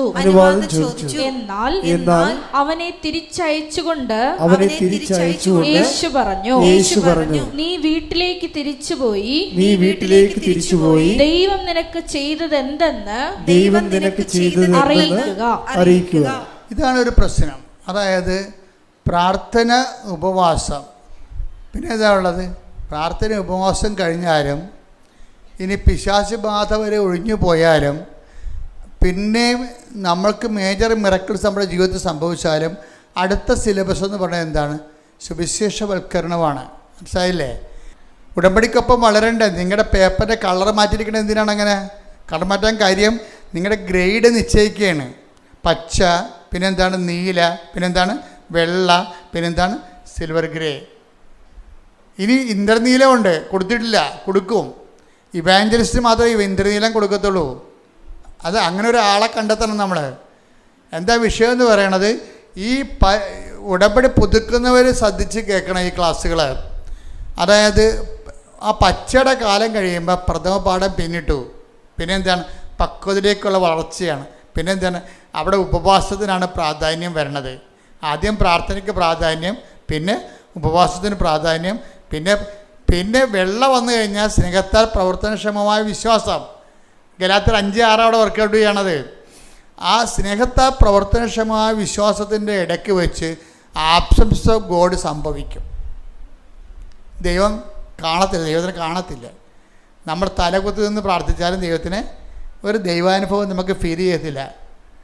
ഈ സമയത്ത് നടക്കാൻ പഠിക്കണം, ഇരുട്ടിൽ നടക്കാം. ഇതിപ്പോൾ നമ്മൾ ഞാനൊരു കാര്യം ചെയ്യട്ടെ, ഈ ഇരുട്ടിൽ നടക്കണമെങ്കിൽ ഇപ്പോൾ നിങ്ങളുടെ വീട്ടിൽ ഈ ആദ്യം പ്രാർത്ഥനാ ജീവിതം, പിന്നെ ഉപവാസ ജീവിതം, ഇതെല്ലാം മിക്സഡാണേ.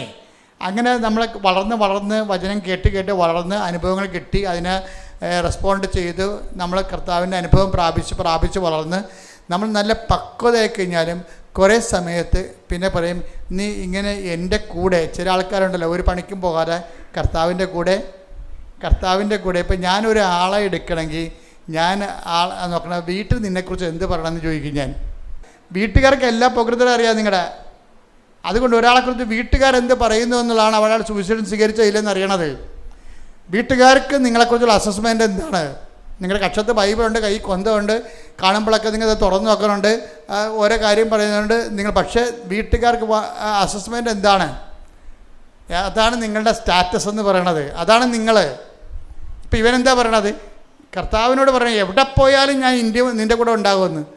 അപ്പം ഈശോ പറഞ്ഞ് അങ്ങനെ അത്രയും നീ വളർന്നിട്ടില്ല, നീ ആരാണെന്ന് അറിയാൻ വേണ്ടി വീട്ടിൽ ചെന്ന് നോക്കാൻ പറയും. വീട്ടിൽ നിന്ന് പറയാൻ പറഞ്ഞു. വീട്ടിലുള്ളവരോട് നീ സുവിശേഷം ജീവിച്ച് നോക്ക്, എന്നിട്ട് തിരിച്ചു വരാൻ പറയും. ഏറ്റവും സുവിശേഷം ജീവിക്കാൻ പാടെ എവിടെയാണെന്ന് അറിയാവോ? നമ്മുടെ വീട്ടിലാണ്. പള്ളിയിലും സഭയിലും പോലും പ്രശ്നമില്ല. സുവിശേഷം ജീവിക്കാൻ ഏറ്റവും പാട്. അതുകൊണ്ടാണ് നിങ്ങളുടെ കൂട്ടുകാർ നിങ്ങളെ വിശ്വസിക്കാത്തത്. പലരെയും നിങ്ങൾ പ്രാർത്ഥനയ്ക്ക് കാണുമ്പോൾ ഉടമ്പടിയൊക്കെ പോകുമ്പോൾ അവർ ചിരിക്കണില്ലേ ചിലർ. കാര്യം എന്താ? ഇത് പാക്കനാർ എന്താണ് ഞാൻ പറഞ്ഞില്ല, എന്ത് സംഭവമാണ്? പാക്കനാരൊരു കായും കൊണ്ട് പോയായിരുന്നല്ല, ആ ചുരക്കായും കൊണ്ടുപോയി. അപ്പോൾ പാക്കനാർ കാശിക്ക് പോവുകയാണ്. അപ്പോൾ ഭാര്യ പറഞ്ഞ് അയാളെപ്പോഴും ഭയങ്കര ചൂടനാണ്, എപ്പോഴും കടുത്ത, അവർക്ക് സൂര്യമില്ല. അപ്പോൾ ഇതിൻ്റെയൊക്കെ ഇയാൾ കാശിക്ക് പോകാൻ നേരത്ത് പെണ്ണും പൊടിയാക്കിട്ട് പാര വെച്ച് കൊടുത്തത്. അത് ഞാൻ പോകുമ്പോൾ ആ ചുരക്കായും കൊണ്ട് പോയിക്കോ, എന്നിട്ട് എല്ലാ വെച്ച് തൊഴുകണ എല്ലാ അമ്പലക്കുളത്തിലും ചുരക്കായ് നിങ്ങൾ കുളിച്ച് പൊങ്ങുമ്പോൾ ചുരക്കായും മുക്കി പൊക്കാൻ പറയും. അപ്പോൾ ഭാര്യ പറഞ്ഞതല്ലേ, ഏലും കുളിക്കണ കാര്യമല്ലേ, അമ്പലക്കുളത്തിൽ ശുദ്ധി ചെയ്യണ കാര്യമല്ലേ, നല്ല കാര്യം എന്ന് പറഞ്ഞാൽ പക്കനാർ ചുരക്കായും കൊണ്ടുപോയി കാശി വരെ കണ്ട കുളത്തിലെല്ലാം കുളിച്ച് അവിടെ എല്ലാം വെച്ചമ്പലത്തിലെല്ലാം തൊഴുത് ചുരക്കായും മുക്കിയെടുത്ത് തിരിച്ചു കൊണ്ടുവന്ന് പെണ്ണുമ്പളെ കൊടുത്ത്. അപ്പോൾ അവർ കാര്യം കറി വയ്ക്കുകയും ചെയ്ത്. കറി വെച്ച് കഴിഞ്ഞപ്പോൾ അത് മാത്രമായിട്ട് കറി വെച്ച്. അപ്പം പാക്കനാർ ഈ പെണ്ണുമ്പോഴോട് തന്തൊക്കെ വിളിച്ച് ഇതെന്തൊരു കഴിക്കണമല്ല എന്ന് പറഞ്ഞു. അപ്പോൾ പറഞ്ഞു അതന്നെ നിങ്ങൾ വേറെ മാറ്റമൊന്നുമില്ല, കാശിക്ക് പോയെന്നേ ഉള്ളെന്ന്. കാശിക്ക് പോയെന്നേ ഉള്ളൂ. ഈ ചുരക്കാട് അവസ്ഥ തന്നെയാണ് നിങ്ങൾക്ക് ഉള്ളതെന്ന്. ഇതുപോലെ ഒരു പ്രോസസ്സിങ് നമുക്കറിയണം. എനിക്കത് എന്നെ കുറേ ചോദിച്ചിട്ടുണ്ട്. എനിക്ക് ഈ ഒരാൾ എന്തിനും പറയുമ്പോൾ അത് എന്താണ് പറയണമെന്നല്ല ഞാൻ എൻ്റെ മനസ്സിൽ പരിശുദ്ധാത്മാവ് പറയണത്, എന്തുകൊണ്ട് പറയണമെന്നാണ്. അതവിടെ അരൂപിയുടെ പ്രശ്നമാണ്. അപ്പോൾ ഇവർ കള്ളത്തര ഒളിപ്പിച്ച് വെച്ചിട്ടുണ്ട്, വേറൊരു കാര്യമാണ് പറയണമെന്നുള്ളതുകൊണ്ട് അതെനിക്ക് പെട്ടെന്ന് അറിയാൻ പറ്റും. അപ്പോൾ ഞാൻ സാധാരണ ശരിക്കും ചൂടാവും. അപ്പോൾ ഈ കുറേ നാളെ കൂടെ നടക്കുന്നവർ ചോദിക്കുവേ, സത്യം പറഞ്ഞ അച്ഛൻ ഈ മാതാവിനെ കണ്ടെങ്കിൽ പിന്നെ പാകപ്പെട്ട് സൗമ്യമായിട്ടൊക്കെ കിടക്കേണ്ടതല്ലേ? നമുക്ക് സൗമ്യമായിട്ട് നമ്മൾ ശാസിക്കേണ്ട സമയത്ത് ശാസിക്കണം. അല്ലെങ്കിൽ നിങ്ങളുടെ കുഞ്ഞുങ്ങൾ പോലും വഴിതെറ്റി വളഞ്ഞു പോകും. ശാസിക്കേണ്ട സമയത്ത് തെറ്റ് കാണുമ്പോൾ അത് ശാസിക്കണം. പക്ഷേ അതിൻ്റെ പേരിൽ അത് വിശ്വാസത്തിൻ്റെ വിഷയമായിട്ട് എടുക്കരുത്. വിശ്വാസത്തിൻ്റെ വിഷയമാണത്, പക്ഷേ അതിനെ വെച്ച് അസസ് ചെയ്യാൻ പറ്റത്തില്ല നമുക്ക് ഒരാളെ. അപ്പം അതുകൊണ്ട് നിങ്ങൾ പറയരുത് വീട്ടിൽ പോകുമ്പോൾ എല്ലാം ക്ഷമിക്കണം, അച്ഛൻ പറഞ്ഞിട്ടുണ്ട് ഞാൻ ഉടമ്പടിയിലാണ്, അതുകൊണ്ട് വായി നാക്കിടരുത്, പുറത്തെടുക്കണമെന്ന് പറഞ്ഞൊരു കാര്യമില്ല. നിങ്ങളുടെ മക്കൾ ചിലപ്പോൾ കഞ്ചാവ് വലിച്ച് അവൻ്റെ ഉടുപ്പ് കഴുകാൻ എടുക്കുമ്പോഴായിരിക്കും ചിലപ്പോൾ കഞ്ചാവ് ഇരിക്കണത്. അപ്പം തന്നെ കൈ കിട്ടിയ സാധനം കണ്ടൊരു തലക്കെട്ട് അടിക്കണം. അപ്പം തന്നെ എന്താ കാര്യം? അമ്മയ്ക്ക് അടിക്കാൻ അധികാരമുണ്ട്, അമ്മയ്ക്ക് പ്രായമില്ലല്ല. കാര്യം അത്രയും അധികാരം വേറെ ആർക്കും ഇല്ല. കാര്യം നിങ്ങളുടെ ഇൻവെസ്റ്റ്മെൻ്റ് അല്ലേ അത്. അപ്പോൾ അമ്മ ഉള്ളിടത്തോളം കാലം എത്ര പേരാണ് വിശുദ്ധിയോട് ജീവിക്കണത്? ആരെങ്കിലും ഇന്ന് വെടിപ്പും മെനയുമായിട്ട് ജീവിക്കുന്നുണ്ട്, ഒരു കാര്യം അവരുടെ അമ്മയാണ് അതിൻ്റെ കാരണം. കാര്യം അമ്മയുടെ ശാസനയിലും കാര്യം അമ്മയ്ക്കൊരു ഗുണമുണ്ട്, അമ്മ എത്ര ഉപദ്രവിച്ചാലും അമ്മയുടെ സ്നേഹത്തെ അവിശ്വസിക്കത്തില്ല മക്കൾ. എന്താ കാര്യം? ആ സ്നേഹം അവർ അനുഭവിച്ചിട്ടുള്ളതാണ്. അതുകൊണ്ട് അമ്മയുടെ സങ്കടം കൊണ്ടാണ് അടിക്കണമെന്നേ മക്കൾ വിചാരിക്കത്തുള്ളൂ. കാര്യം ദൈവം കഴിഞ്ഞാൽ പിന്നെ അമ്മയേ ഉള്ളൂ, അത് കഴിഞ്ഞാണ് അച്ഛനുള്ളത് വിശ്വാസ പഠനങ്ങളിൽ. അപ്പം അതുകൊണ്ട് ഞാൻ പറഞ്ഞു, ഉടമ്പടി എടുത്തും പറഞ്ഞുകൊണ്ട് നിങ്ങളെല്ലാം കൂടി ഉറിയക്കരി ഇരുന്നിട്ട് അവസാനം മക്കൾ പോക്കൃത്തരങ്ങാണ്ട് ജീവിക്കുന്ന കുറേ ആൾക്കാരില്ലേ. കുറേ വിശുദ്ധന്മാരും ഭക്തന്മാരുടെയും മക്കൾ വഴിപിഴച്ചവരാണ്. അതെന്താ കാര്യം? അവർ വിശുദ്ധി കീപ്പ് ചെയ്യാൻ വേണ്ടി വാഹം മിണ്ടാ പ്രാണികളായിട്ട് നടന്നിട്ട് മക്കൾക്ക് അവരുടെ അത് തരമായിട്ട് എടുത്തിട്ട് അവർക്ക് അവരുടെ ഇഷ്ടം പോലെ അവർ ജീവിക്കും. അത് ഞാൻ ഇടവകെ കണ്ട കാര്യങ്ങളാണ്. അപ്പം അതുകൊണ്ട് നിങ്ങളെപ്പോഴും ശ്രദ്ധിക്കേണ്ട വിഷയം ഇതാണ്.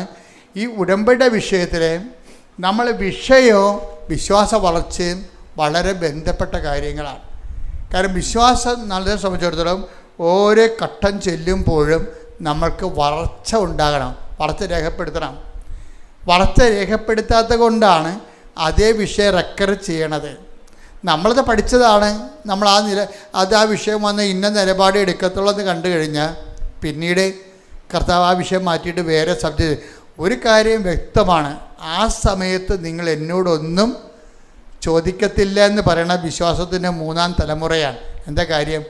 എൻ്റെ കർത്താവിന് എന്നെക്കുറിച്ച് എല്ലാം അറിയാം, ദൈവം അറിഞ്ഞുകൊണ്ടാണ് ഇത് സംഭവിക്കുന്നത്. അതുകൊണ്ട് ഞാൻ എൻ്റെ അമ്മയെപ്പോലെ ഞാൻ ഹൃദയത്തിൽ സംഗ്രഹിച്ചു. അതാണ് അവിടെ ഈ വിശ്വാസത്തെ, പ്രവർത്തനക്ഷമമായ വിശ്വാസത്തിൻ്റെ ആൾരൂപമാണ് അമ്മ. എന്താ കാര്യം? ഏറ്റവും സങ്കടകരമായ വിഷയം വന്നാലും ഹൃദയത്തിൽ സംഗ്രഹിക്കും. അതെന്താ കാര്യം? അത് യോഹന്നാൻ 16:23 ആ ദിവസങ്ങളിൽ നിങ്ങൾ എന്നോടൊന്നും ചോദിക്കത്തില്ല. ചോദിക്കാൻ എന്തു ചെയ്യും? ഹൃദയത്തിൽ സംഗ്രഹിക്കും, അതേക്കുറിച്ച് സ്വന്തമായിട്ട് ധ്യാനിക്കും, ധ്യാനിച്ച് ദൈവത്തിൻ്റെ പദ്ധതി സ്വന്തമായിട്ട് കണ്ടെത്തും. അതാണ് പരിശുദ്ധ അമ്മ. ശ്രദ്ധിക്കട്ടെ, നമുക്ക് ഓരോ മണ്ണിയടിക്കും സുവിശേഷത്തിൽ നമുക്കറിയാൻ പറ്റും. എന്താ ചെയ്യണത്? അമ്മ ഒരു ചോദ്യം ചോദിച്ചു. എന്താ ചോദിച്ചത്? നീ എന്താ ഞങ്ങളോട് ഇങ്ങനെ ചെയ്തത്? നമുക്കെല്ലാം വേണ്ടി ചോദിച്ചതാണ്.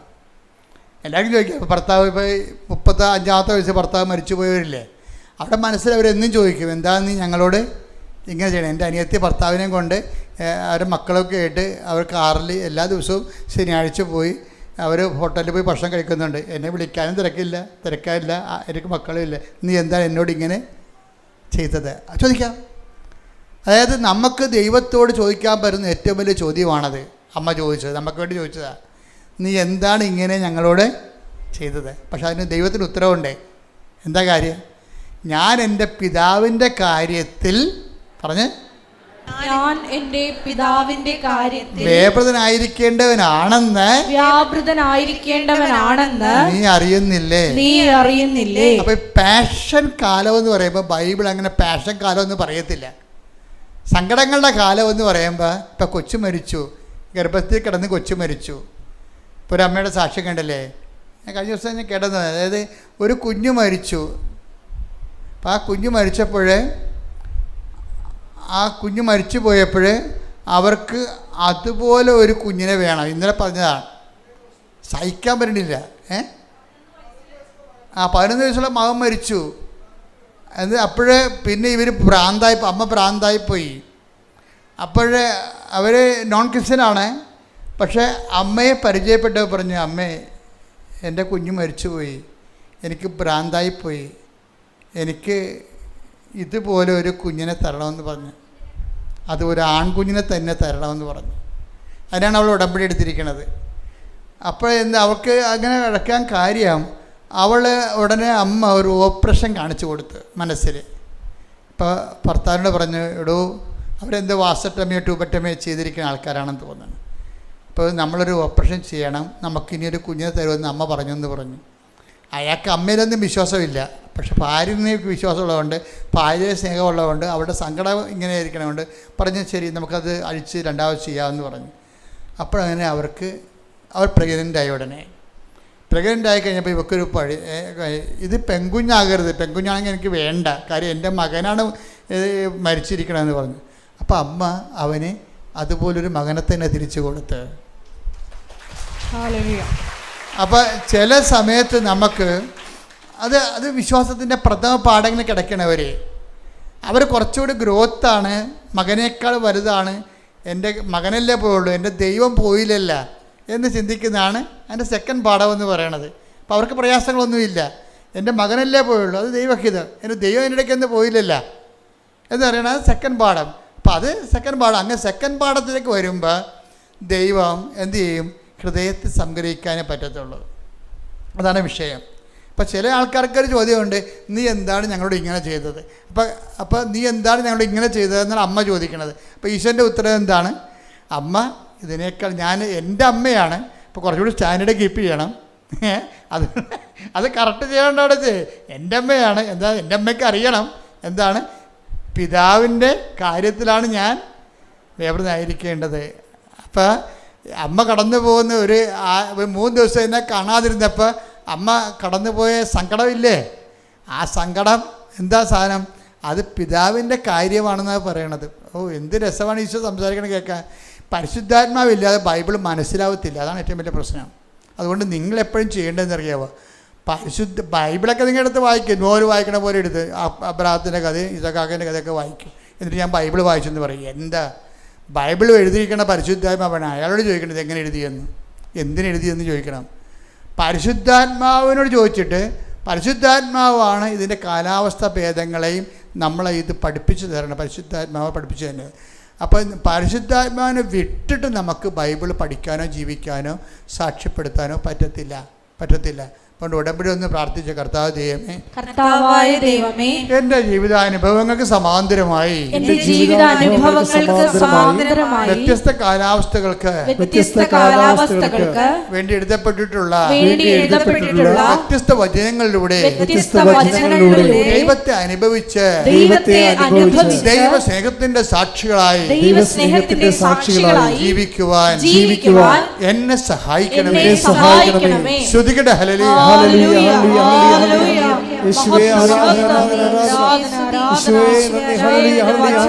അഭിഷേകത്തോടെ വായിക്കുവാൻ, അർത്ഥമറിഞ്ഞ് വായിക്കുവാൻ ആരാധനയിലൂടെ പ്രത്യേക അഭിഷേകം നൽകണമേ.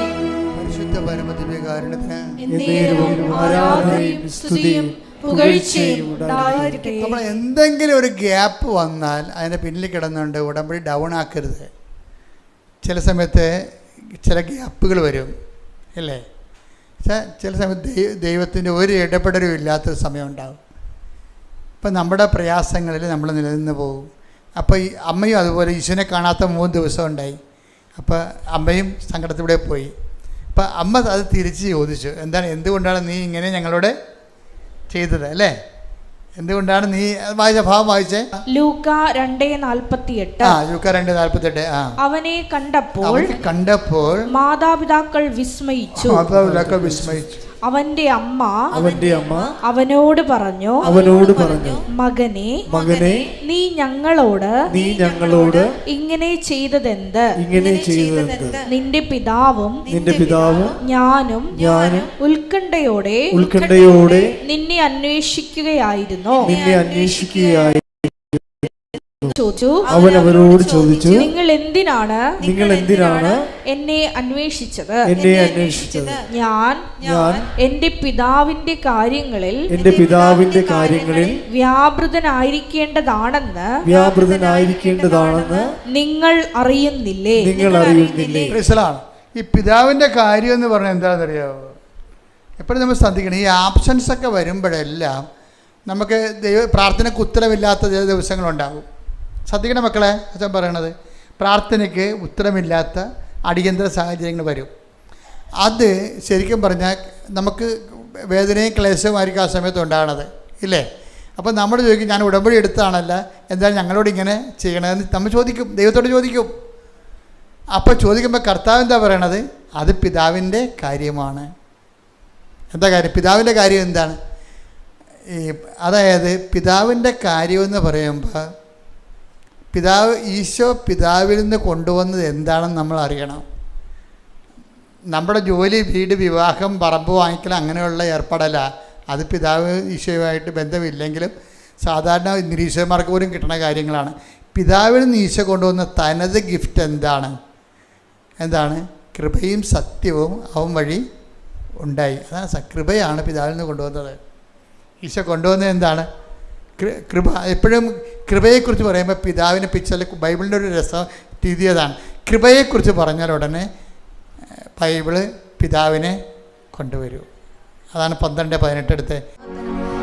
മത്തായി 12:18. ആ, ഇതാ ഞാൻ തിരഞ്ഞെടുത്ത എൻ്റെ ദാസൻ, ഇതാ ഞാൻ തിരഞ്ഞെടുത്ത എൻ്റെ ദാസൻ, എൻ്റെ ആത്മാവ് പ്രസാദിച്ച എൻ്റെ പ്രിയപ്പെട്ടവൻ, ഞാൻ അവന്റെ മേൽ എൻ്റെ ആത്മാവിനെ അയക്കും. പിതാവിൽ നിന്ന് കൊണ്ടുപോകുന്നത് എന്താണ്? ഈ ആത്മാവാണ്. മനസ്സിലായില്ലേ? ആത്മാവ് പരിശുദ്ധാത്മാവിൻ്റെ കൃപാദാനങ്ങളാണ്. അതാണ് ഈശോ പറയണത്. ഞാൻ പിതാവിനോട് ചോദിക്കുകയും, പിതാവെന്ന് പറഞ്ഞാൽ പിന്നെ പരിശുദ്ധാത്മാവിന് നടപടിക്രമമെന്ന് എൻ്റെ അർത്ഥം. എന്താ കാര്യം? പിതാവിനോട് ഞാൻ ചോദിക്കുകയും നിങ്ങൾക്ക് MAക്ക് അഡ്മിഷൻ മേടിച്ച് തരികയും ചെയ്യും. അങ്ങനെയാണ് പറഞ്ഞത്? അല്ല, അതാണ് പ്രശ്നം. ഈ ക്യാഷ് ആൻഡ് കൈൻഡ് പരിപാടിക്ക് പിതാവുമായി ഡയറക്റ്റ് ബന്ധമില്ല. It is already given. അത് നമ്മുടെ ബുദ്ധിയും ബോധവും അനുസരിച്ച് നമ്മളത് ആർജിച്ചെടുക്കുകയാണ് ചെയ്യണത്. പിതാവ് രംഗത്ത് വന്ന പിതാവിൻ്റെ കാര്യമെന്ന് പറഞ്ഞ് വന്നാൽ അത് എന്താണ് സംഭവം? പിതാവിനോട് ചോദിക്കുകയും, എടുത്ത് വായിച്ചതിനെടുത്ത്, നിത്യവും നിങ്ങളോടുകൂടി ആയിരിക്കാൻ മറ്റൊരാശ്വാസകനെ വായിച്ചേ, ശ്രുതിക്കട്ടെ. ഹല്ലേലൂയ, ഹല്ലേലൂയ, ഹല്ലേലൂയ, ഹല്ലേലൂയ, ഹല്ലേലൂയ. യോഹന്നാൻ 14:16. യോഹന്നാൻ 14:16. ഞാൻ പിതാവിനോട് അപേക്ഷിക്കുകയും എന്നേക്കും നിങ്ങളോട് കൂടെ ആയിരിക്കാൻ മറ്റൊരു സഹായകനെ അവിടുന്ന് നിങ്ങൾക്ക് തരുകയും ചെയ്യും. അതായത് പിതാവിൻ്റെ കാര്യമെന്ന് പറയണതിൻ്റെ ഒരു കാര്യം, പരിശുദ്ധാത്മാവിനെ നമുക്ക് ലഭിക്കുന്നതാണ് പിതാവിൻ്റെ കാര്യം. ആബ്സംസക്കൂടെ അതുപോലെ നമ്മുടെ പ്രാർത്ഥനയ്ക്ക് ക്യാഷ് ആൻഡ് കൈൻഡായിട്ട് ഉത്തരം കിട്ടണില്ല എങ്കിൽ ദൈവത്തെ പോലും കാണാത്തൊരു കാലമായിട്ട് ഇപ്പോൾ പൗലോസിൻ്റെ കപ്പൽ അനുഭവത്തിൽ പറയത്തില്ലേ, കുറേ നാളത്തേക്ക് സൂര്യനെ കണ്ടില്ലെന്ന്. അങ്ങനെ അത് നമ്മുടെ ജീവിതത്തിലുണ്ടാവും. ജീവിതയാത്രയാണ്. കുറേ നാളത്തേക്ക് നമുക്ക് ഒരു ദൈവാനുഭവം ഇല്ല. അപ്പോൾ ഈ മണ്ടന്മാരെന്നാ ചെയ്യുന്നറിയാവുക? രാവിലെ എഴുന്നേക്കാൻ താമസിക്കും. പ്രത്യക്ഷ പ്രാർത്ഥന വേണമെങ്കിൽ ചിലർ ശങ്കരാടിയുടെ ഒരു സിനിമ ഇല്ലേ, കൈനീട്ടം വൈകുന്നേരം കിട്ടിയാൽ മതിയാന്ന് ചോദിക്കണില്ലേ? അതുപോലെ പ്രത്യക്ഷ പ്രാർത്ഥന ഉച്ചയ്ക്ക് ചെല്ലിയാൽ മതിയാന്ന് ചോദിക്കും. അപ്പോൾ ഇത് കൈവിട്ട് പോകുന്നതിൻ്റെ അർത്ഥം എന്താ കാര്യം? അതായത് അവരുടെ ലൈഫിൽ ദൈവത്തെ അനുഭവിക്കാത്ത ചില ദിവസങ്ങളാണ്. അപ്പോൾ പ്രത്യക്ഷ പ്രാർത്ഥന ചെല്ലിയിട്ടും വലിയ കാര്യമൊന്നുമില്ല. പ്രത്യക്ഷ പ്രാർത്ഥന അല്ല, ദൈവത്തെ പോലും വിളിക്കാത്ത ആൾക്കാർ കാനഡയിൽ പോയി. ഇതെല്ലാം ചെയ്തേച്ച് നിൽക്കണം. ഞാൻ നാട്ടിൽ തന്നെ ഇപ്പോൾ ഉണ്ട്. എൻ്റെ ഏജൻറ്റ് എന്നെ പറ്റിച്ചെന്നാണ് തോന്നുന്നത്. പിതാവിന് ആബ്സെൻ്റായിട്ട് തോന്നുന്ന ഒരു സമയം ഇതാണ്. ഈ ടൈമാണ് നമുക്ക് കൈകാര്യം ചെയ്യേണ്ടത്. അതായത് അനുഭവങ്ങൾ ഘടകവിരുദ്ധമായിട്ട് വരുമ്പോഴും അമ്മ ചോദിച്ചു, ഇതെന്താ ഞങ്ങളോട് ഇങ്ങനെ ചെയ്തത്? അപ്പോൾ എന്താ പറഞ്ഞത്? ഞാനല്ല ചെയ്തത്, പിതാവാണ്. ഇതാണ് വിഷയം. അപ്പോൾ അത് നമ്മുടെ ക്യാഷാക്കാരന് വേണ്ടിയുള്ള കാര്യമല്ല. അതെന്തിനാണ്? പിതാവിൻ്റെ കാര്യം എന്താണ്? ഞാൻ പിതാവിനോട് ചോദിക്കുകയും നിങ്ങളുടെ ആയിരിക്കാൻ വേണ്ടി. അപ്പോൾ എന്താ ഒന്ന് മാറ്റിപ്പിടിക്കാനാണ് പറയണത്. മനസ്സിലായില്ല? സ്ഥലം വിൽക്കണേ എന്ന് പറഞ്ഞുകൊണ്ട് കാണണം. ഇനി ഇവിടുന്ന് വെച്ച് കലവൂര് പോയി നൊവേന കൂടും, അപ്പുറത്ത് പോയി വേറെ ധ്യാനം കൂടും. എന്തിനാണ് സ്ഥലം വിൽക്കണേ? ഇതാണ് ഇവരുടെ തലയിരിക്കണത്. അപ്പോൾ ദൈവം പറയും, മാറ്റിപ്പിടിക്കാൻ പറയും. എന്താ കാര്യം? ഇത് എന്നേക്കും നിങ്ങളുടെ കൂടെ, ഈ സ്ഥലം എന്നേക്കും നിങ്ങളുടെ കൂടെ ആയിരിക്കത്തില്ല. മകളെ കല്യാണം കഴിച്ചാലും ഇനി മകള് പ്രസവിച്ചാലും അവരാരും എന്നേക്കും നിങ്ങളുടെ കൂടെ ആയിരിക്കത്തില്ല.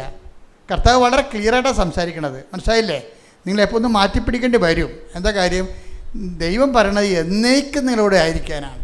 ഇപ്പോൾ ചിലർ പറഞ്ഞാൽ, അച്ഛാ ഒരു ഓർഫണേജിൽ എവിടെയെങ്കിലും ആക്കിത്തരുമോ അച്ഛാ? എന്താ ഞാൻ പറയും, മക്കളെ എന്നെ ഉപേക്ഷിച്ചു വന്ന്. ഞാൻ പറയും, മക്കളെ ഉപേക്ഷിച്ചതല്ലേ സത്യം പറയുന്നത്. ഇവിടെ ചില വിരയന്മാരുവേ സന്ധ്യയാലും പോകത്തില്ല. ഞങ്ങൾ പിന്നെ എവിടെയെങ്കിലും ഒരു കോൺവെൻറ്റിൽ കൊണ്ട് അവരെ കിടത്തും. പക്ഷേ എന്താ അവർ പറയണത്? അവർ പറഞ്ഞ മക്കളെ ഉപേക്ഷിച്ചു, അച്ഛൻ കൊണ്ടുപോയി അനാഥാലയത്തിൽ തരാനാണ്. അപ്പോൾ മക്കളായാലും എന്നേക്കും നിങ്ങളോട് ആയിരിക്കത്തില്ല, ഒരു ഉപേക്ഷ ആയിരിക്കത്തില്ല. നിങ്ങൾക്ക് നിങ്ങളുടെ ആ പഴയ സ്വാതന്ത്ര്യമായിട്ട് അവിടെ നിൽക്കക്കളി ഇല്ലാത്ത കാര്യമാണ് വന്നിരിക്കുന്നത്. ചിലപ്പോൾ വന്ന ആൾക്കാർക്ക് നിങ്ങളുടെ സംസാരം പോലും ഇഷ്ടമുണ്ടാകത്തില്ല. നല്ല കാര്യം.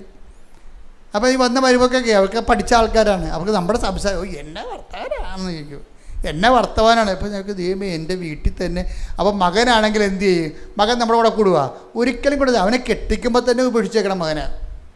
പല പ്രശ്നവും എന്താണ്? കെട്ടിച്ചിട്ട് നിങ്ങൾ കെട്ടിപ്പിടിച്ചോണ്ടിരിക്കുകയല്ലേ, അതാണല്ലേ പ്രശ്നം. കെട്ടിക്കുമ്പോൾ തന്നെ മാതാപിതാക്കന്മാരെ വിട്ടെന്ന് പറഞ്ഞില്ലേ, ഈശോ അല്ലേ പറഞ്ഞിരിക്കണത്?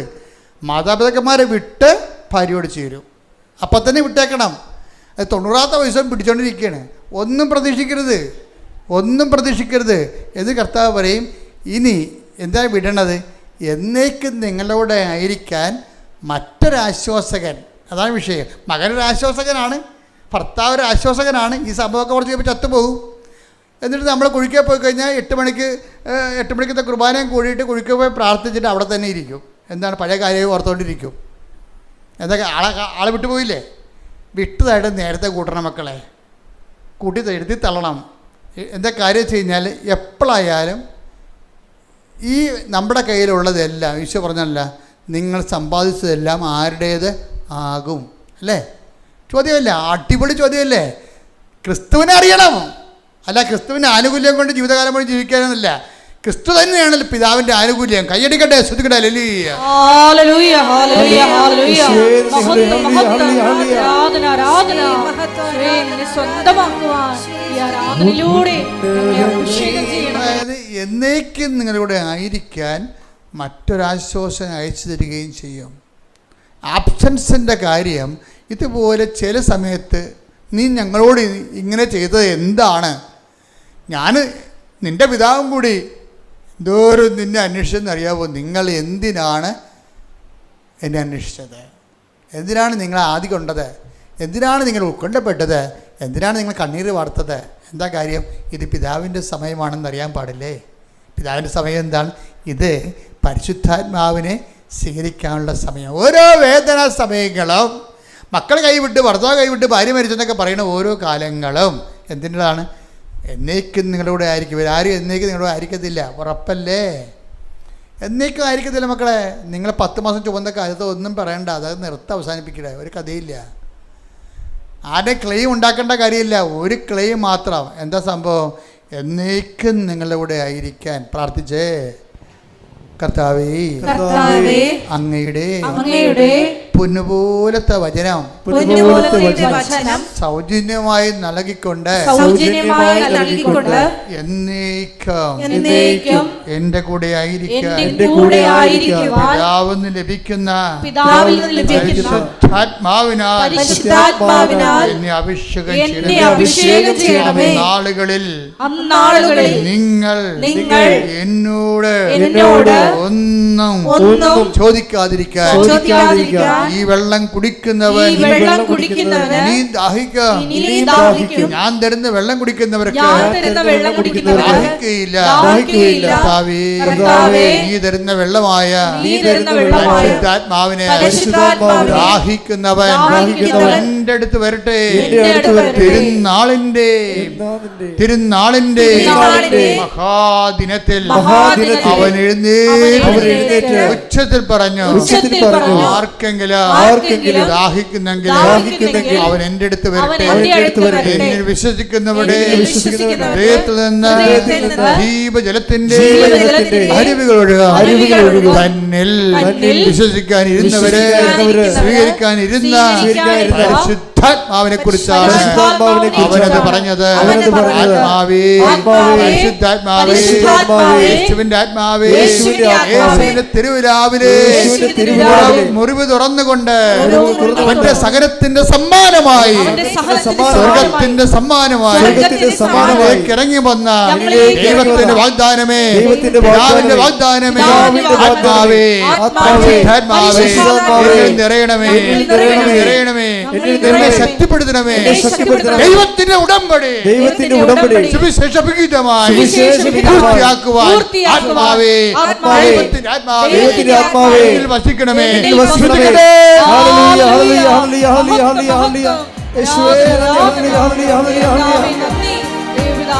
മഹത്വം, കൈയടിച്ചോണ്ട്, കൈയടിച്ചോണ്ട്. ആരാധന. ഹല്ലേലൂയ.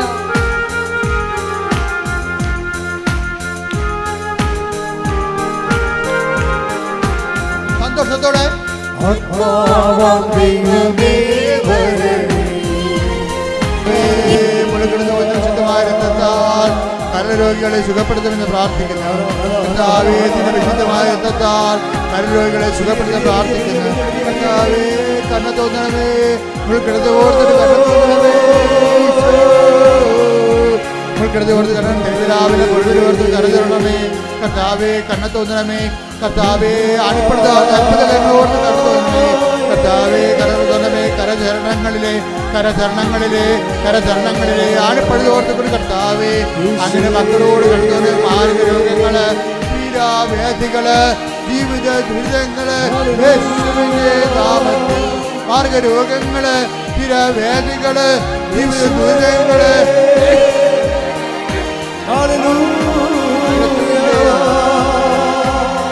യേശുവേ സ്തോത്രം.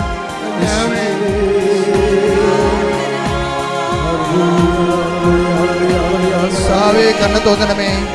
കർത്താവേ, കണ്ണ തോന്നണമേ. ജോലിയില്ലാത്തവര്, വീടില്ലാത്തവര്, വഴിയില്ലാത്തവര്, ജോലിക്ക് വേണ്ടി ശ്രമിച്ചിട്ട് ലഭിക്കാത്തവര്, കർത്താവേ, മാനസിക ഡിപ്രഷനുള്ളവര്, മനസ്സമാധാനം ഇല്ലാത്തവര്, കണ്ണ തോന്നണമേ. കർത്താവേ, ചരണങ്ങളിലെ ആണി പഴുതുകൾ ഓർത്തുകൊണ്ട് കർത്താവേ, ഉച്ചമുതൽ ഉള്ളങ്കാല് വരെ കർത്താവിൻ്റെ രക്തം പടരട്ടെ. എല്ലാ കോശങ്ങളിലും കർത്താവിൻ്റെ രക്തം പടരട്ടെ. എല്ലാ പേശികളിലും കർത്താവ് രക്തം പടരട്ടെ. എല്ലാ ഞാടി ഞരമ്പുകളിലും കർത്താവ് രക്തം പടരട്ടെ. കർത്താവേ, കണ്ണ തോന്നണമേ. വിശുദ്ധ പൗരോഹിത്യത്തെ മഹത്വപ്പെടുത്തണമേ. ശ്രുതികട്ടെ, ശ്രുതികട്ടെ. വിശുദ്ധ പൗരോഹിത്യത്തെ മഹത്വപ്പെടുത്തണമേ. കർത്താവേ, കണ്ണ തോന്നണമേ. മക്കളില്ലാത്തവരെ സ്പർശിക്കണമേ കർത്താവേ. ഭ്രാന്തി രോഗികളെ സ്പർശിക്കണ കർത്താവേ. ഭ്രാന്തുള്ളവരെ സ്പർശിക്കണ കർത്താവേ. മാനസിക രോഗങ്ങളുള്ളവരെ സ്പർശിക്കണ കർത്താവേ. ഉറക്കമില്ലാത്തവരെ സ്പർശിക്കണ കർത്താവേ. കർത്താവേ, കണ്ണ തോന്നണമേ. കർത്താവേ, കണ്ണ തോന്നണം. നിന്റെ തിരുവിലാവിലെ മുറിവിനെ ഓർത്തുകൊണ്ട് കർത്താവേ, കണ്ണ തോന്നണമേ. നിന്റെ ആണിപ്പെടുത്താവുന്ന അത്ഭുത കരങ്ങൾ ഓർത്തുകൊണ്ട് കർത്താവേ, കണ്ണ തോന്നണമേ. ചിരങ്ങ് രോഗികളെ, ചോരത്തവേ, ത്വക്ക് രോഗികളെ, പിശുല രോഗികളെ, PCOD രോഗികളെ കർത്താവേ, കണ്ണ തോന്നണമേ. കർത്താവേ, സ്പോണ്ടിലോസിസ് അസുഖമുള്ളവരെ കണ്ണ തോന്നണമേ കർത്താവേ. ഓട്ടിസം രോഗികളെ കണ്ണ തോന്നണമേ കർത്താവേ. അപസ്മാര രോഗികളെ കണ്ണ തോന്നണമേ കർത്താവേ. കർത്താവേ, കണ്ണ തോന്നണമേ. എൻ്റെ കർത്താവിൻ്റെ ഉന്നതമായ നാമത്തിൽ, സഭയുടെ അധികാരത്തിൽ, കുരിശിന്റെ അടയാളത്തിൽ, ദൈവത്തിന്റെ ശക്തിയാൽ മാരക രോഗങ്ങള്, തീരാവേദികള്, ജീവിത ദുരിതങ്ങള് യേശുവിന്റെ നാമത്തില്, യേശുവിന്റെ നാമത്തില് മാറിപ്പോകട്ടെ. ശ്രുതിക്കട്ടെ, ശ്രുതിക്കട്ടെ.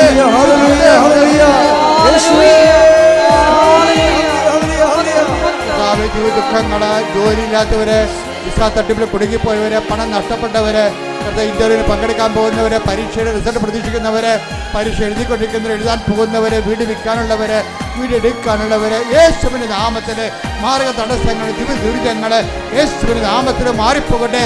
ശ്രുതിക്കട്ടെ. ഹല്ലേലൂയ, ഹല്ലേലൂയ. യേശുവേ, മഹത്വം. ദൈവപിതാവേ നന്ദി, ദൈവപിതാവേ മഹത്വം, ദൈവപിതാവേ ആരാധന.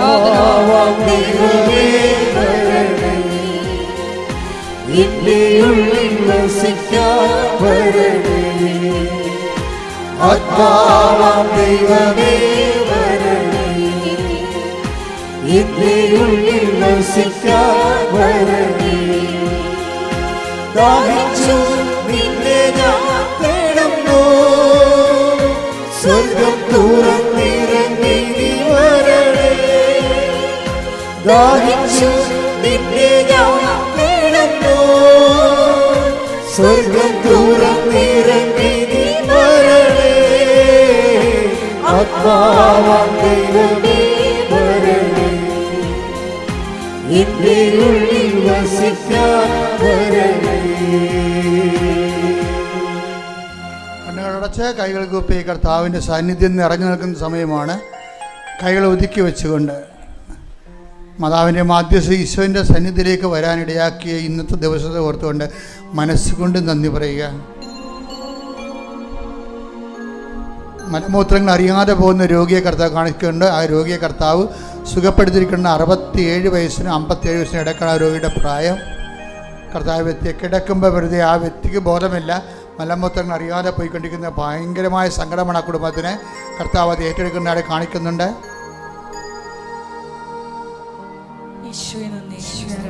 കൊല്ലണമെന്ന് അതല്ലെങ്കിൽ ഒരു തരം കിട്ടിയോ ഉപദ്രവിക്കണമെന്ന് വിചാരിച്ചുകൊണ്ട് ഒരു പാര വെക്കണമെന്ന് പറഞ്ഞ് അമ്പ ചെയ്തുകൊണ്ട് നിൽക്കുന്ന സംഭവമാണ്.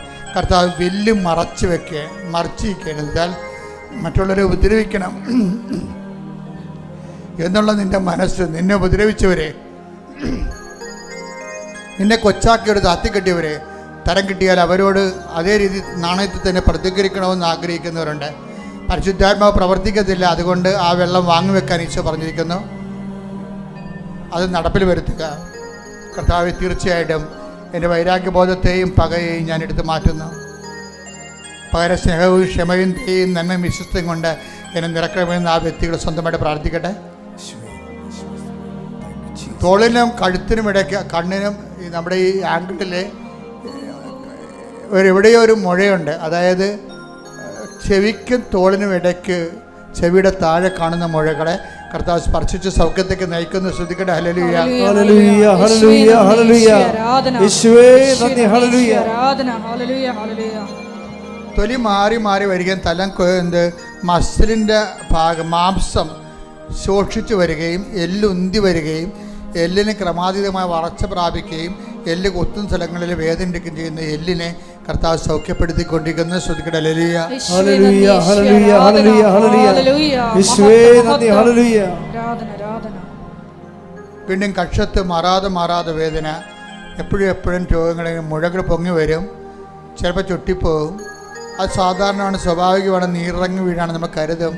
പക്ഷെ അങ്ങനെ അല്ലാത്തൊരു മുഴയെ കർത്താവ് ഇപ്പോൾ സൗഖ്യപ്പെടുത്തിക്കൊണ്ടിരിക്കുന്നു. കൈയടിച്ച് ശ്രദ്ധിക്കട്ടെ. ഹല്ലേലൂയ, ഹല്ലേലൂയ.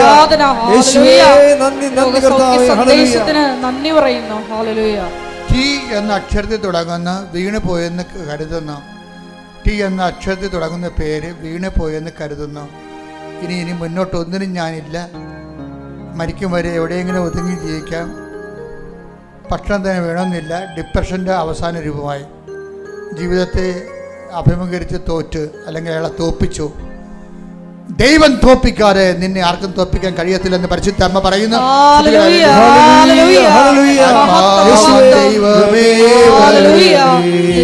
കൈയടിച്ചുകൊണ്ട് ഒരുമിച്ച് പറയുന്നു.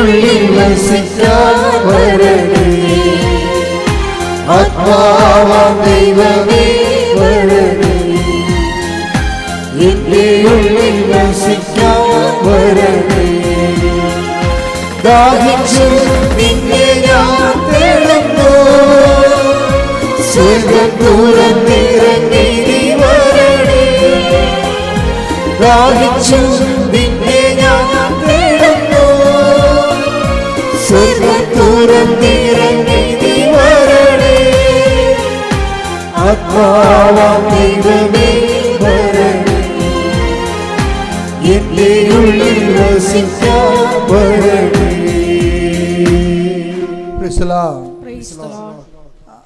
അമേരിക്കയിൽ ധ്യാനിപ്പിച്ചപ്പോഴേ അവിടെ ഫിലാഡൽഫിയയിൽ അവിടെ ധ്യാനിപ്പിക്കാൻ എന്നെ വിളിച്ച അച്ഛൻ, ഫിലിപ്പച്ചൻ, ലെനിനച്ഛൻ എന്നോട് ചോദിച്ചു, ഞാൻ പോരുന്നതിനൊരു മുമ്പ് ചോദിച്ചു, അച്ഛാ എപ്പോഴും ഞാൻ കരഞ്ഞുകൊണ്ടിരിക്കണം, കർത്താവിൻ്റെ കാര്യങ്ങൾ കേൾക്കുമ്പോൾ എൻ്റെ കണ്ണ് നിറയും, കുർബാന അർപ്പിക്കുമ്പോൾ എൻ്റെ കണ്ണ് നിറയും, കുർബാന അർപ്പിക്കുമ്പോൾ എൻ്റെ കണ്ണ് നിറയും, കർത്താവിൻ്റെ കാര്യങ്ങൾ കേൾക്കുമ്പോൾ ആരുടെയെങ്കിലും ദൈവാനുഭവം വരുമ്പോൾ എൻ്റെ കണ്ണ് നിറയും, എനിക്ക് ഭയങ്കര ചമ്മൽ തോന്നണം അച്ഛാന്ന് പറഞ്ഞ് എന്നെ മാറ്റി മുറി കൊണ്ടുപോയി വെച്ച് ചോദിച്ചതാണ്. ആത്മീയ കാര്യമായതുകൊണ്ട് നിങ്ങൾക്കും ഇത് ചിലപ്പോൾ ഗുണം ചെയ്യുമെന്ന് വിചാരിച്ചുകൊണ്ടാണ് ഞാൻ നിങ്ങളോട് പറയണത്. അപ്പോൾ എന്നോട് ചോദിച്ചാൽ അത് എന്താണെന്ന് ചോദിച്ചു. അപ്പോൾ ഞാൻ പറഞ്ഞു അച്ഛൻ അപ്പോൾ അച്ഛൻ CP വർക്കി അച്ഛൻ്റെ പുസ്തകം ഒന്ന് വായിക്കണം, ജീവൻ്റെ പ്രകാശം എന്ന് അതിൻ്റെ പേരെന്ന് ഞാൻ പറഞ്ഞു. CP വർക്കി അച്ഛനെ മരിച്ചുപോയി, നമ്മുടെ ഷാലോവിൻ്റെ അച്ഛനായിരുന്നു, ഷാലോവിൻ്റെ സ്പിരിച്വൽ ഫാദറായിരുന്നു, വലിയ അച്ഛനായിരുന്നു. അപ്പോൾ അദ്ദേഹം ഒരു പുസ്തകം എഴുതിയിട്ടുണ്ട്, ജീവൻ്റെ പ്രകാശം. അതിൻ്റെ അകത്ത് ഒരു വാക്ക് മുഴുവനും കണ്ണീരിൻ്റെ വരങ്ങളെക്കുറിച്ച്, ദ ഗിഫ്റ്റ് ഓഫ് ടിയേഴ്സ്. ഇപ്പോൾ ഞാൻ ഇവിടെ വന്നപ്പോൾ നമ്മുടെ അലക്സൻ ആൾക്കാർ അത് തന്നെ പറഞ്ഞുകൊണ്ടിരിക്കണം. ഇപ്പോൾ ഞാൻ ഇത് തമ്മിൽ ഇൻ്റർ കണക്റ്റഡാണ്. അലക്സൻ പറഞ്ഞത് ഈ ആഴ്ചയിൽ, അതായത് ഏഞ്ചൽസ് താര എന്നും പറഞ്ഞൊരു മോള് ഉടമ്പടി എടുത്ത്. ഇപ്പോൾ ഏഞ്ചൽ താരയുടെ പ്രശ്നം എന്ന് വെച്ച് കഴിഞ്ഞാൽ അവൾ MSc സ്റ്റുഡൻ്റാണ്, കെമിസ്ട്രി. പക്ഷേ അവളുടെ തീസിസ് എല്ലാം റിജക്റ്റ് ചെയ്യണം. അവിടെ ഈ ഗൈഡുമാരുടെ ഭാരം താങ്ങണം എന്തുമാത്രം ഈ മക്കൾക്ക് ഉണ്ടെന്നറിയാമോ? ഈ ഗൈഡുമാരായിട്ടുള്ളവരോടൊന്ന് കേൾക്കണേ, നിങ്ങളുടെ താഴെ വർക്ക് ചെയ്യുന്നവരോട് കുറച്ച് കരുണ കാണിക്കണം. നിങ്ങളുടെ വിദ്യാഭ്യാസത്തിൻ്റെയും സങ്കീർണമായ നിങ്ങളുടെ ഔന്നത്യം അവരുടെ മേൽ അടിച്ചേൽപ്പിക്കാൻ വേണ്ടി നോക്കിയിട്ട് കാര്യമില്ല. അവരുടെ ടെൻഷൻ, അവരാണെങ്കിൽ പ്രോജക്റ്റ് ചെയ്യുന്നവർ അനുഭവിക്കുന്ന ടെൻഷൻ നിസ്സാര ടെൻഷനല്ല. ഒത്തിരിപ്പേര് അമ്മ ഉടമ്പടിയിൽ ഒരു രക്ഷപ്പെടുത്തിയിട്ടുണ്ട്, ഞാൻ ആ സാക്ഷ്യം കേട്ടിട്ടുണ്ട്. അപ്പോൾ ഇവരുടെ പ്രശ്നം വെച്ചാൽ എല്ലാം ക്യാൻസൽ ചെയ്ത് കളയും, എല്ലാം ഒരു ഡീപ്രമോട്ട് ചെയ്ത് കളയും, ഒരു പ്രോജക്റ്റും അംഗീകരിക്കത്തില്ല. ഇവർക്ക് ഭ്രാന്ത് പിടിച്ചു. എന്നാൽ ഇവൾ എബോവ് ആവറേജ് നല്ല എലഗൻറ്റ് സ്റ്റുഡൻ്റാണ്, നല്ല കോൺഫിഡൻസ് ഉള്ള ആളാണ്. പക്ഷേ ഇയാളുടെ അടുത്ത് തോറ്റു പോകണം. അപ്പോൾ അവൾ അവസാനം ജീവിതം അടിയറ വെച്ചപ്പോൾ ആരോ പറഞ്ഞ് ഉടമ്പടി എടുത്ത അമ്മ മാതാവ് ഹെൽപ്പ് ചെയ്യുമെന്ന് പറഞ്ഞു. ഉടനെ കൊച്ചു വന്ന് ഉടമ്പടി എടുത്ത്, ഈ ഏഞ്ചൽ താര വന്ന് ഉടമ്പടി എടുത്ത് കഴിഞ്ഞപ്പോൾ പിന്നീട് ലൈഫ് ഉടമ്പടി. ചില ആൾക്കാർക്ക് ഞാൻ ഷിക്കാഗോയിൽ ധ്യാനിപ്പിച്ചപ്പോൾ അവിടുത്തെ ഒരു അച്ഛൻ എന്നോട് പറഞ്ഞെന്നറിയാമോ, എൻ്റെ അച്ഛനീ നടത്തിയ ധ്യാനമില്ലേ, ഇതിൻ്റെ അകത്തൊരു 20 വെള്ളക്കാർ പങ്കെടുത്തിരുന്നെങ്കിൽ അമേരിക്ക നന്നായേനെന്ന്. ഞാൻ എന്താ അങ്ങനെ പറയണത്? അല്ല, അവർ ഉടമ്പടി അവർ ചെയ്തില്ല, പക്ഷേ അവർ വിശ്വസിക്കുന്ന കാര്യം കൃത്യമായിട്ട് ചെയ്തിരിക്കും. ഉടമ്പടിയുടെ ഈ കാര്യം എല്ലാം അവർ ചെയ്യും. നമുക്കിനി അങ്ങനൊന്ന് ചിന്തിക്കുക അച്ഛാന്ന് പറഞ്ഞിട്ട് പോയി. എന്നുവെച്ചാൽ ആ മലയാളികളെന്ന് പറയുമ്പോൾ പകുതി ചെയ്യും, ഈ ഞാൻ പറഞ്ഞു വവ്വാലി കടിച്ച പോലെ ഇരിക്കും, പകുതി കടിക്കും, താഴെ കളയും. ഉടമ്പടി ഒരിക്കലും അങ്ങനെ ചെയ്യരുത്. ഈ ഏഞ്ചൽ സിദ്ധാരയുടെ ഉടമ്പടി ഗുണമെന്ന് പറയണത് അവൾ ചെയ്യണ കാര്യങ്ങൾ പക്ക സീരിയസ് ആയിരിക്കും. അതാണ് ഒരു ഉടമ്പടിയുടെ. അവൾ ആദ്യമേ എഴുതിയ എന്താണെന്നറിയാം, പരിശുദ്ധാത്മാവിന് നൽകണമെന്ന് എഴുതിയിരിക്കണം. ആദ്യം ഇത്രയും പ്രസംഗങ്ങളുണ്ട് കൊച്ചിന്, പക്ഷേ ആദ്യം എഴുതിയിരിക്കണം എന്താണ്, എനിക്ക് പരിശുദ്ധാത്മാവിനെ നൽകണം. അത് ആ സെക്കൻഡ്. ദൈവത്തിലേത് പ്രശ്നം എന്ന് വെച്ചാൽ നമുക്ക് അലോട്ട് ചെയ്യാൻ പ്രൊവിഷനുള്ള സംഭവത്തെ ആദ്യം വെച്ചാൽ കിട്ടാൻ എളുപ്പമാണ്. എന്താണ് ആദ്യം കിട്ടാൻ എളുപ്പമെന്ന് പറയും. ഇപ്പം നമ്മൾ പറയും ചിക്കൻ ബിരിയാണി കഴിക്കാൻ വേണ്ടി ചെല്ലാമെന്ന് പറഞ്ഞാൽ ആ ഹോട്ടലിൽ ചെന്ന് വെച്ചും നമ്മൾ ഹോട്ടലിൽ തിരക്കി നടക്കേണ്ടി വരും. കിട്ടണ കഴിക്കാമെന്ന് പറഞ്ഞ് ചെന്നാലാ അതൊക്കെ ഫ്രൈഡ് റൈസും കഴിച്ചുകൊണ്ട് പോരാ, ഒരു കുഴപ്പമില്ല, അവിടെ ഉള്ള എന്താ കഴിക്കാം. അതുപോലെ ദൈവത്തിന് തരാൻ എളുപ്പം എന്താ, പരിശുദ്ധാത്മാവിനെയാണ്. കാര്യം പരിശുദ്ധാത്മാവിന് ഒരിക്കലും തരണതല്ല പ്രശ്നം, സ്വീകരിക്കണതിനാണ് പ്രശ്നം. മനസ്സിലായില്ലേ? പരിശുദ്ധാത്മാവ് സൗജന്യദാനമാണ്, പക്ഷെ തരണതല്ല പ്രശ്നം, താങ്ങത്തില്ല, അതാണ് പ്രശ്നം. നമ്മൾ ഈ ഉടമ്പടി മുഴുവൻ ചെയ്യണത് പരിശുദ്ധാത്മാവിനെ സ്വീകരിക്കാനുള്ള ഇൻഫ്രാസ്ട്രക്ചർ ഡെവലപ്പ് ചെയ്യാൻ. എന്താ കാര്യം? ഈശോ പറഞ്ഞെന്താണ്, ഈ ആത്മാവിനെ സ്വീകരിക്കാൻ ലോകത്തിന് പറ്റത്തില്ലെന്ന് പറഞ്ഞില്ലേ, അതാണ് പ്രശ്നം. തരണതിനൊരു പ്രശ്നമില്ല, ഞാൻ എൻ്റെ പിതാവിനോട് ചോദിക്കുകയും എന്തെങ്കിലും നിങ്ങളുടെ വിചാരിക്കുക മറ്റൊരു ആശ്വാസം അയച്ചു തരികയും ചെയ്യും, തന്നിട്ട് കാര്യമില്ല, പക്ഷേ നമുക്ക് സ്വീകരിക്കാൻ പറ്റത്തില്ല. അതെന്താണ്? ആ വചനം എടുത്ത് ശ്രുതികട്ടെ, ഹല്ലേലൂയ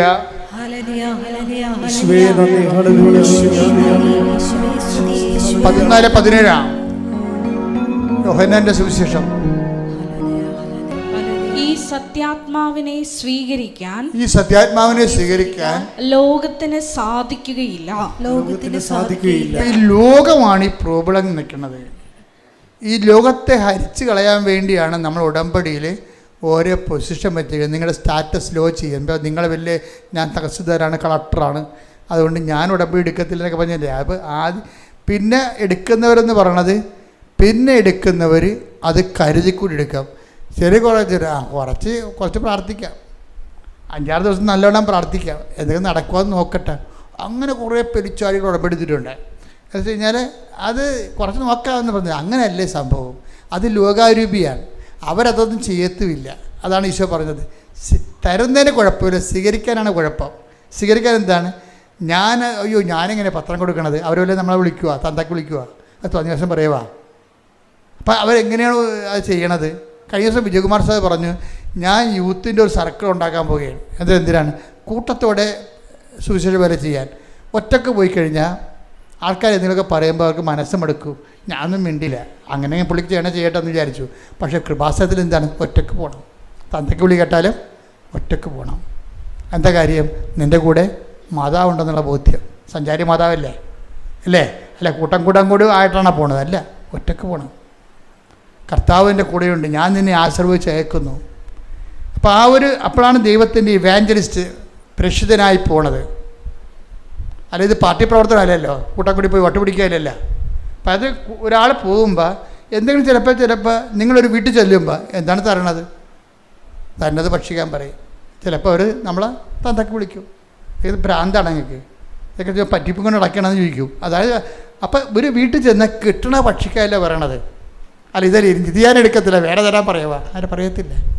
അപ്പം കർത്താവിൻ്റെ നാമത്തിലാണ് നമ്മൾ പോണത്. അപ്പം അങ്ങനെ വരുമ്പോൾ പരിശുദ്ധാത്മാവ് നിന്നിലിങ്ങനെ നിറഞ്ഞു നിൽക്കും. പിന്നെ നീ നേടിയതെല്ലാം എന്താണ്? നിനക്ക് ദൈവം തന്ന ദാനമാണ്. ആ ദൈവം തന്ന ദാനമാണ്. അപ്പോൾ പരിശുദ്ധാത്മാവ് കിട്ടുമ്പോൾ ചില സമയത്തൊരു കാലാവസ്ഥ ചേഞ്ചിങ് ഉണ്ടാവും. അത് കുഴപ്പമില്ല. ദൈവസ്നേഹം ഉണ്ടെങ്കിൽ നമ്മൾ അതിനകത്ത് അക്സെപ്റ്റ് ചെയ്യാൻ തയ്യാറാകും. അതിനകത്ത് അക്കത്തിലുള്ള സംഭവങ്ങളിൽ നമുക്ക് സന്തോഷം ഉണ്ടാകും. അപ്പം അത് പരിശുദ്ധാത്മാവാണ്. ആ സന്തോഷം കൊണ്ടാണ് അതിൽ എപ്പിച്ചു പറയുന്നത്. അപ്പോൾ നിങ്ങൾ ആഹ്ലാദിച്ച് ഉല്ലസിക്കുവാൻ സ്വർഗത്തിൽ നിങ്ങൾക്കുള്ള പ്രതിഫലം വലുതായിരിക്കുന്നു. ആഹ്ലാദം ഉണ്ടാകുന്ന സംഭവം അതാണ്. ഇപ്പം ഞാൻ പറഞ്ഞു വരുന്നതിൻ്റെ കാരണം, അതായത് ഇങ്ങനെ പരിശുദ്ധാത്മാവിൻ്റെ ഒരു ദാനമെന്ന് പറയണത് ഈ ഗിഫ്റ്റ് ഓഫ് ടിയേഴ്സാണ്. ഗിഫ്റ്റ് ഓഫ് ടിയേഴ്സ് എന്ന് വെച്ചാൽ കർത്താവിനെ കുറിച്ച് കേൾക്കുമ്പോൾ തന്നെ കണ്ണ് നിറയാൻ തുടങ്ങും. വചനം വായിക്കാൻ തുടങ്ങി കണ്ണ് നിറയാൻ തുടങ്ങും. പിന്നെ നീ ദൈവത്തിൻ്റെ സാന്നിധ്യത്തിലാണ് 24 hours എന്ന് സത്യസന്ധമായിട്ട് ഉടമ്പടി ചെയ്യുമ്പോൾ കണ്ണുനീര് പലർക്കും ഉണ്ടാകുന്നുണ്ട്. അവർക്ക് അറിയത്തില്ല എന്താ കണ്ണീരുണ്ടാകണമെന്ന് അറിയത്തില്ല. അതാണ് സംഭവം. ആ അച്ഛൻ പറഞ്ഞില്ലേ എനിക്ക് ചമ്മൽ പോലെ തോന്നണമെന്ന്. അതല്ല സംഭവം. ദൈവികമായ കാര്യങ്ങളെ കേൾക്കുമ്പോഴും പറയുമ്പോഴും കണ്ണ് നിറഞ്ഞുകൊണ്ടിരിക്കും ദൈവസ്നേഹത്തിൽ. അതായത് അത് ഏത് വിഷയത്തിലാണെങ്കിലും ബൈബിളിൽ കണ്ണീരിനെക്കുറിച്ച് ഒത്തിരി പറയും. നിൻ്റെ കണ്ണീരില്ല ഞാൻ കുപ്പി ശേഖരിക്കും. എന്താ കാര്യം? ആത്മഭാരത്തോടെ കരയണതാ.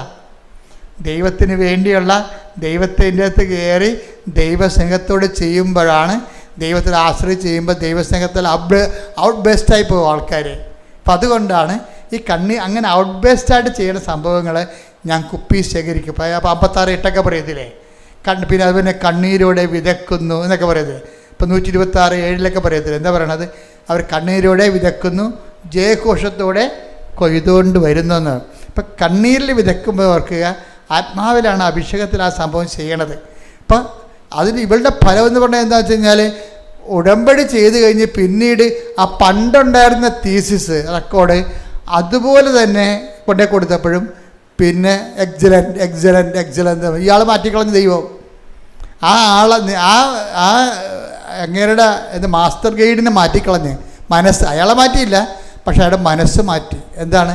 ഇവൾ പണ്ട് കാണിച്ച് തെറ്റ് വാങ്ങിച്ചിട്ടുള്ള സാധനം തന്നെയാണ് ഇപ്പം പുള്ളിയെ കൊണ്ട് കാണിക്കുമ്പോൾ എല്ലാം ഗുഡ് എക്സലൻ്റ് എന്ന് പറഞ്ഞ് കൊടുക്കണം. ആളെ മാറ്റും. ദൈവത്തിന് ഒരു സമയം മതി. അതാണ് പരിശുദ്ധാത്മാവിനെ തന്നെയാണ് ശരിക്കും പറഞ്ഞാൽ, പ്രത്യേകിച്ച് ഉടമ്പടി പുതുക്കിയ ആൾക്കാർ ഇനി പരിശുദ്ധാത്മാവിന് വളരാൻ വേണ്ടി പ്രത്യേകം ശ്രദ്ധിക്കണമെന്നാണ് എൻ്റെ അർത്ഥം. അതുപോലെ തന്നെ ഒരു സാക്ഷ്യമാണ് നമ്മൾ ഈ പ്രാവശ്യം കേട്ടത്. അതായത് അനിലയുടെ സാക്ഷ്യം. അനിലയുടെ മകൾക്ക് 4ാം ക്ലാസ്സിൽ പെങ്കൊച്ചാണ്. 4ാം ക്ലാസ്സിൽ ഒരു വയറുവേദന ഉണ്ടായി, കൊണ്ടുപോയി ആശുപത്രി കാണിച്ച് സ്കാൻ ചെയ്തു. ആ സ്കാൻ വീട്ടിൽ വെച്ചു. 14ാം വയസ്സിലും വയറുവേദന ഉണ്ടായി അതുപോലെ തന്നെ. അപ്പോൾ അതിന് സ്കാൻ ചെയ്തപ്പോൾ പറഞ്ഞ്, നിങ്ങൾ പണ്ട് ഡോക്ടർ ആദ്യം സ്കാൻ ചെയ്തപ്പോൾ ഡോക്ടറൊന്നും പറഞ്ഞില്ലേ എന്ന് ചോദിച്ചു. ഡോക്ടറൊന്നും പറഞ്ഞില്ല, മരുന്ന് തീർന്നു എന്ന് പറഞ്ഞ്. എന്നാൽ ആ സ്കാനിങ് റിപ്പോർട്ട് ഉണ്ടോ കയ്യിൽ? അതുണ്ടെന്ന് പറഞ്ഞ്. അത് വായിച്ചപ്പോൾ എന്താ സമയം അതിൻ്റെ അകത്ത് എതിരുണ്ട് ഈ കൊച്ചിന് യൂട്രസ് ഇല്ലെന്ന്, ഗർഭപാത്രം ഇല്ലെന്ന് അന്ന് എഴുതി വെച്ചിട്ടുണ്ട് ആ സ്കാൻ റിപ്പോർട്ടിൽ. അത് പിന്നെ അന്നത്തെ ഡോക്ടർമാർ വിചാരിച്ച് വളരുമ്പോൾ ശരിയാകുമെന്ന്. 14ാം വയസ്സിൽ ഇപ്പം സ്കാൻ ചെയ്തപ്പോൾ യൂട്രസ് ഇല്ല. ആ പെങ്കൊച്ചിൻ്റെ അമ്മ തകർന്നു പോയി. അവൾ ഉടമ്പടി എടുത്ത് കണ്ണീരോടെ അമ്മയുടെ മുമ്പിൽ, അമ്മേ എൻ്റെ പെങ്കൊച്ചിൻ്റെ ഭാവിയില്ല. അപ്പോൾ ഡോക്ടർ പറഞ്ഞ്, അപ്പോൾ ഇത് എന്നിട്ട് ഇവൾ ഉടമ്പടി എടുത്തേച്ച് ഉടമ്പടി തൈലം എടുത്തിട്ട് ആ പൊക്കിളിൻ്റെ താഴെ ഗർഭപാത്രം നേരെ ഒരു കുരിശ് വരച്ച്, അമ്മേ ഇല്ലെങ്കിൽ ഉണ്ടാക്കി തരണം, എനിക്ക് അമ്മയിലാണ് വിശ്വാസം എന്ന് പറഞ്ഞു. പിന്നെ MRI എടുക്കുമ്പോൾ ആ വയസ്സിൻ്റെ ഗർഭപാത്രം അവിടെ അമ്മ വെച്ച് കൊടുക്കും. ഹല്ലേലൂയ ഹല്ലേലൂയ ഹല്ലേലൂയ. അപ്പം ഇത് ഉടമ്പടിയിൽ ഇതിൻ്റെ അപ്പുറത്ത് നടക്കും. മരിച്ചവരെ ജീവിച്ചു വരും. കാര്യം എന്താണ്? അത് അമ്മ മാതാവ് പ്രത്യക്ഷപ്പെട്ടതിൻ്റെ ഭാഗമായിട്ടാണ് ഉടമ്പടി വരണത്. അതുകൊണ്ട് നമ്മൾ പ്രത്യക്ഷ പ്രാർത്ഥന ചെല്ലണത്. അപ്പോൾ പ്രത്യക്ഷ പ്രാർത്ഥന ചെല്ലാൻ വേണ്ടി നിങ്ങൾക്ക് തന്നിരിക്കേണ്ട സമയം 5:30 to 6:30. അതിനുള്ളിൽ നിങ്ങൾ ചെല്ലിയിരിക്കണം. അതിൻ്റെ കൂടെയാണ് ഇപ്പം അച്ഛൻ്റെ കൂടെ നിങ്ങളെ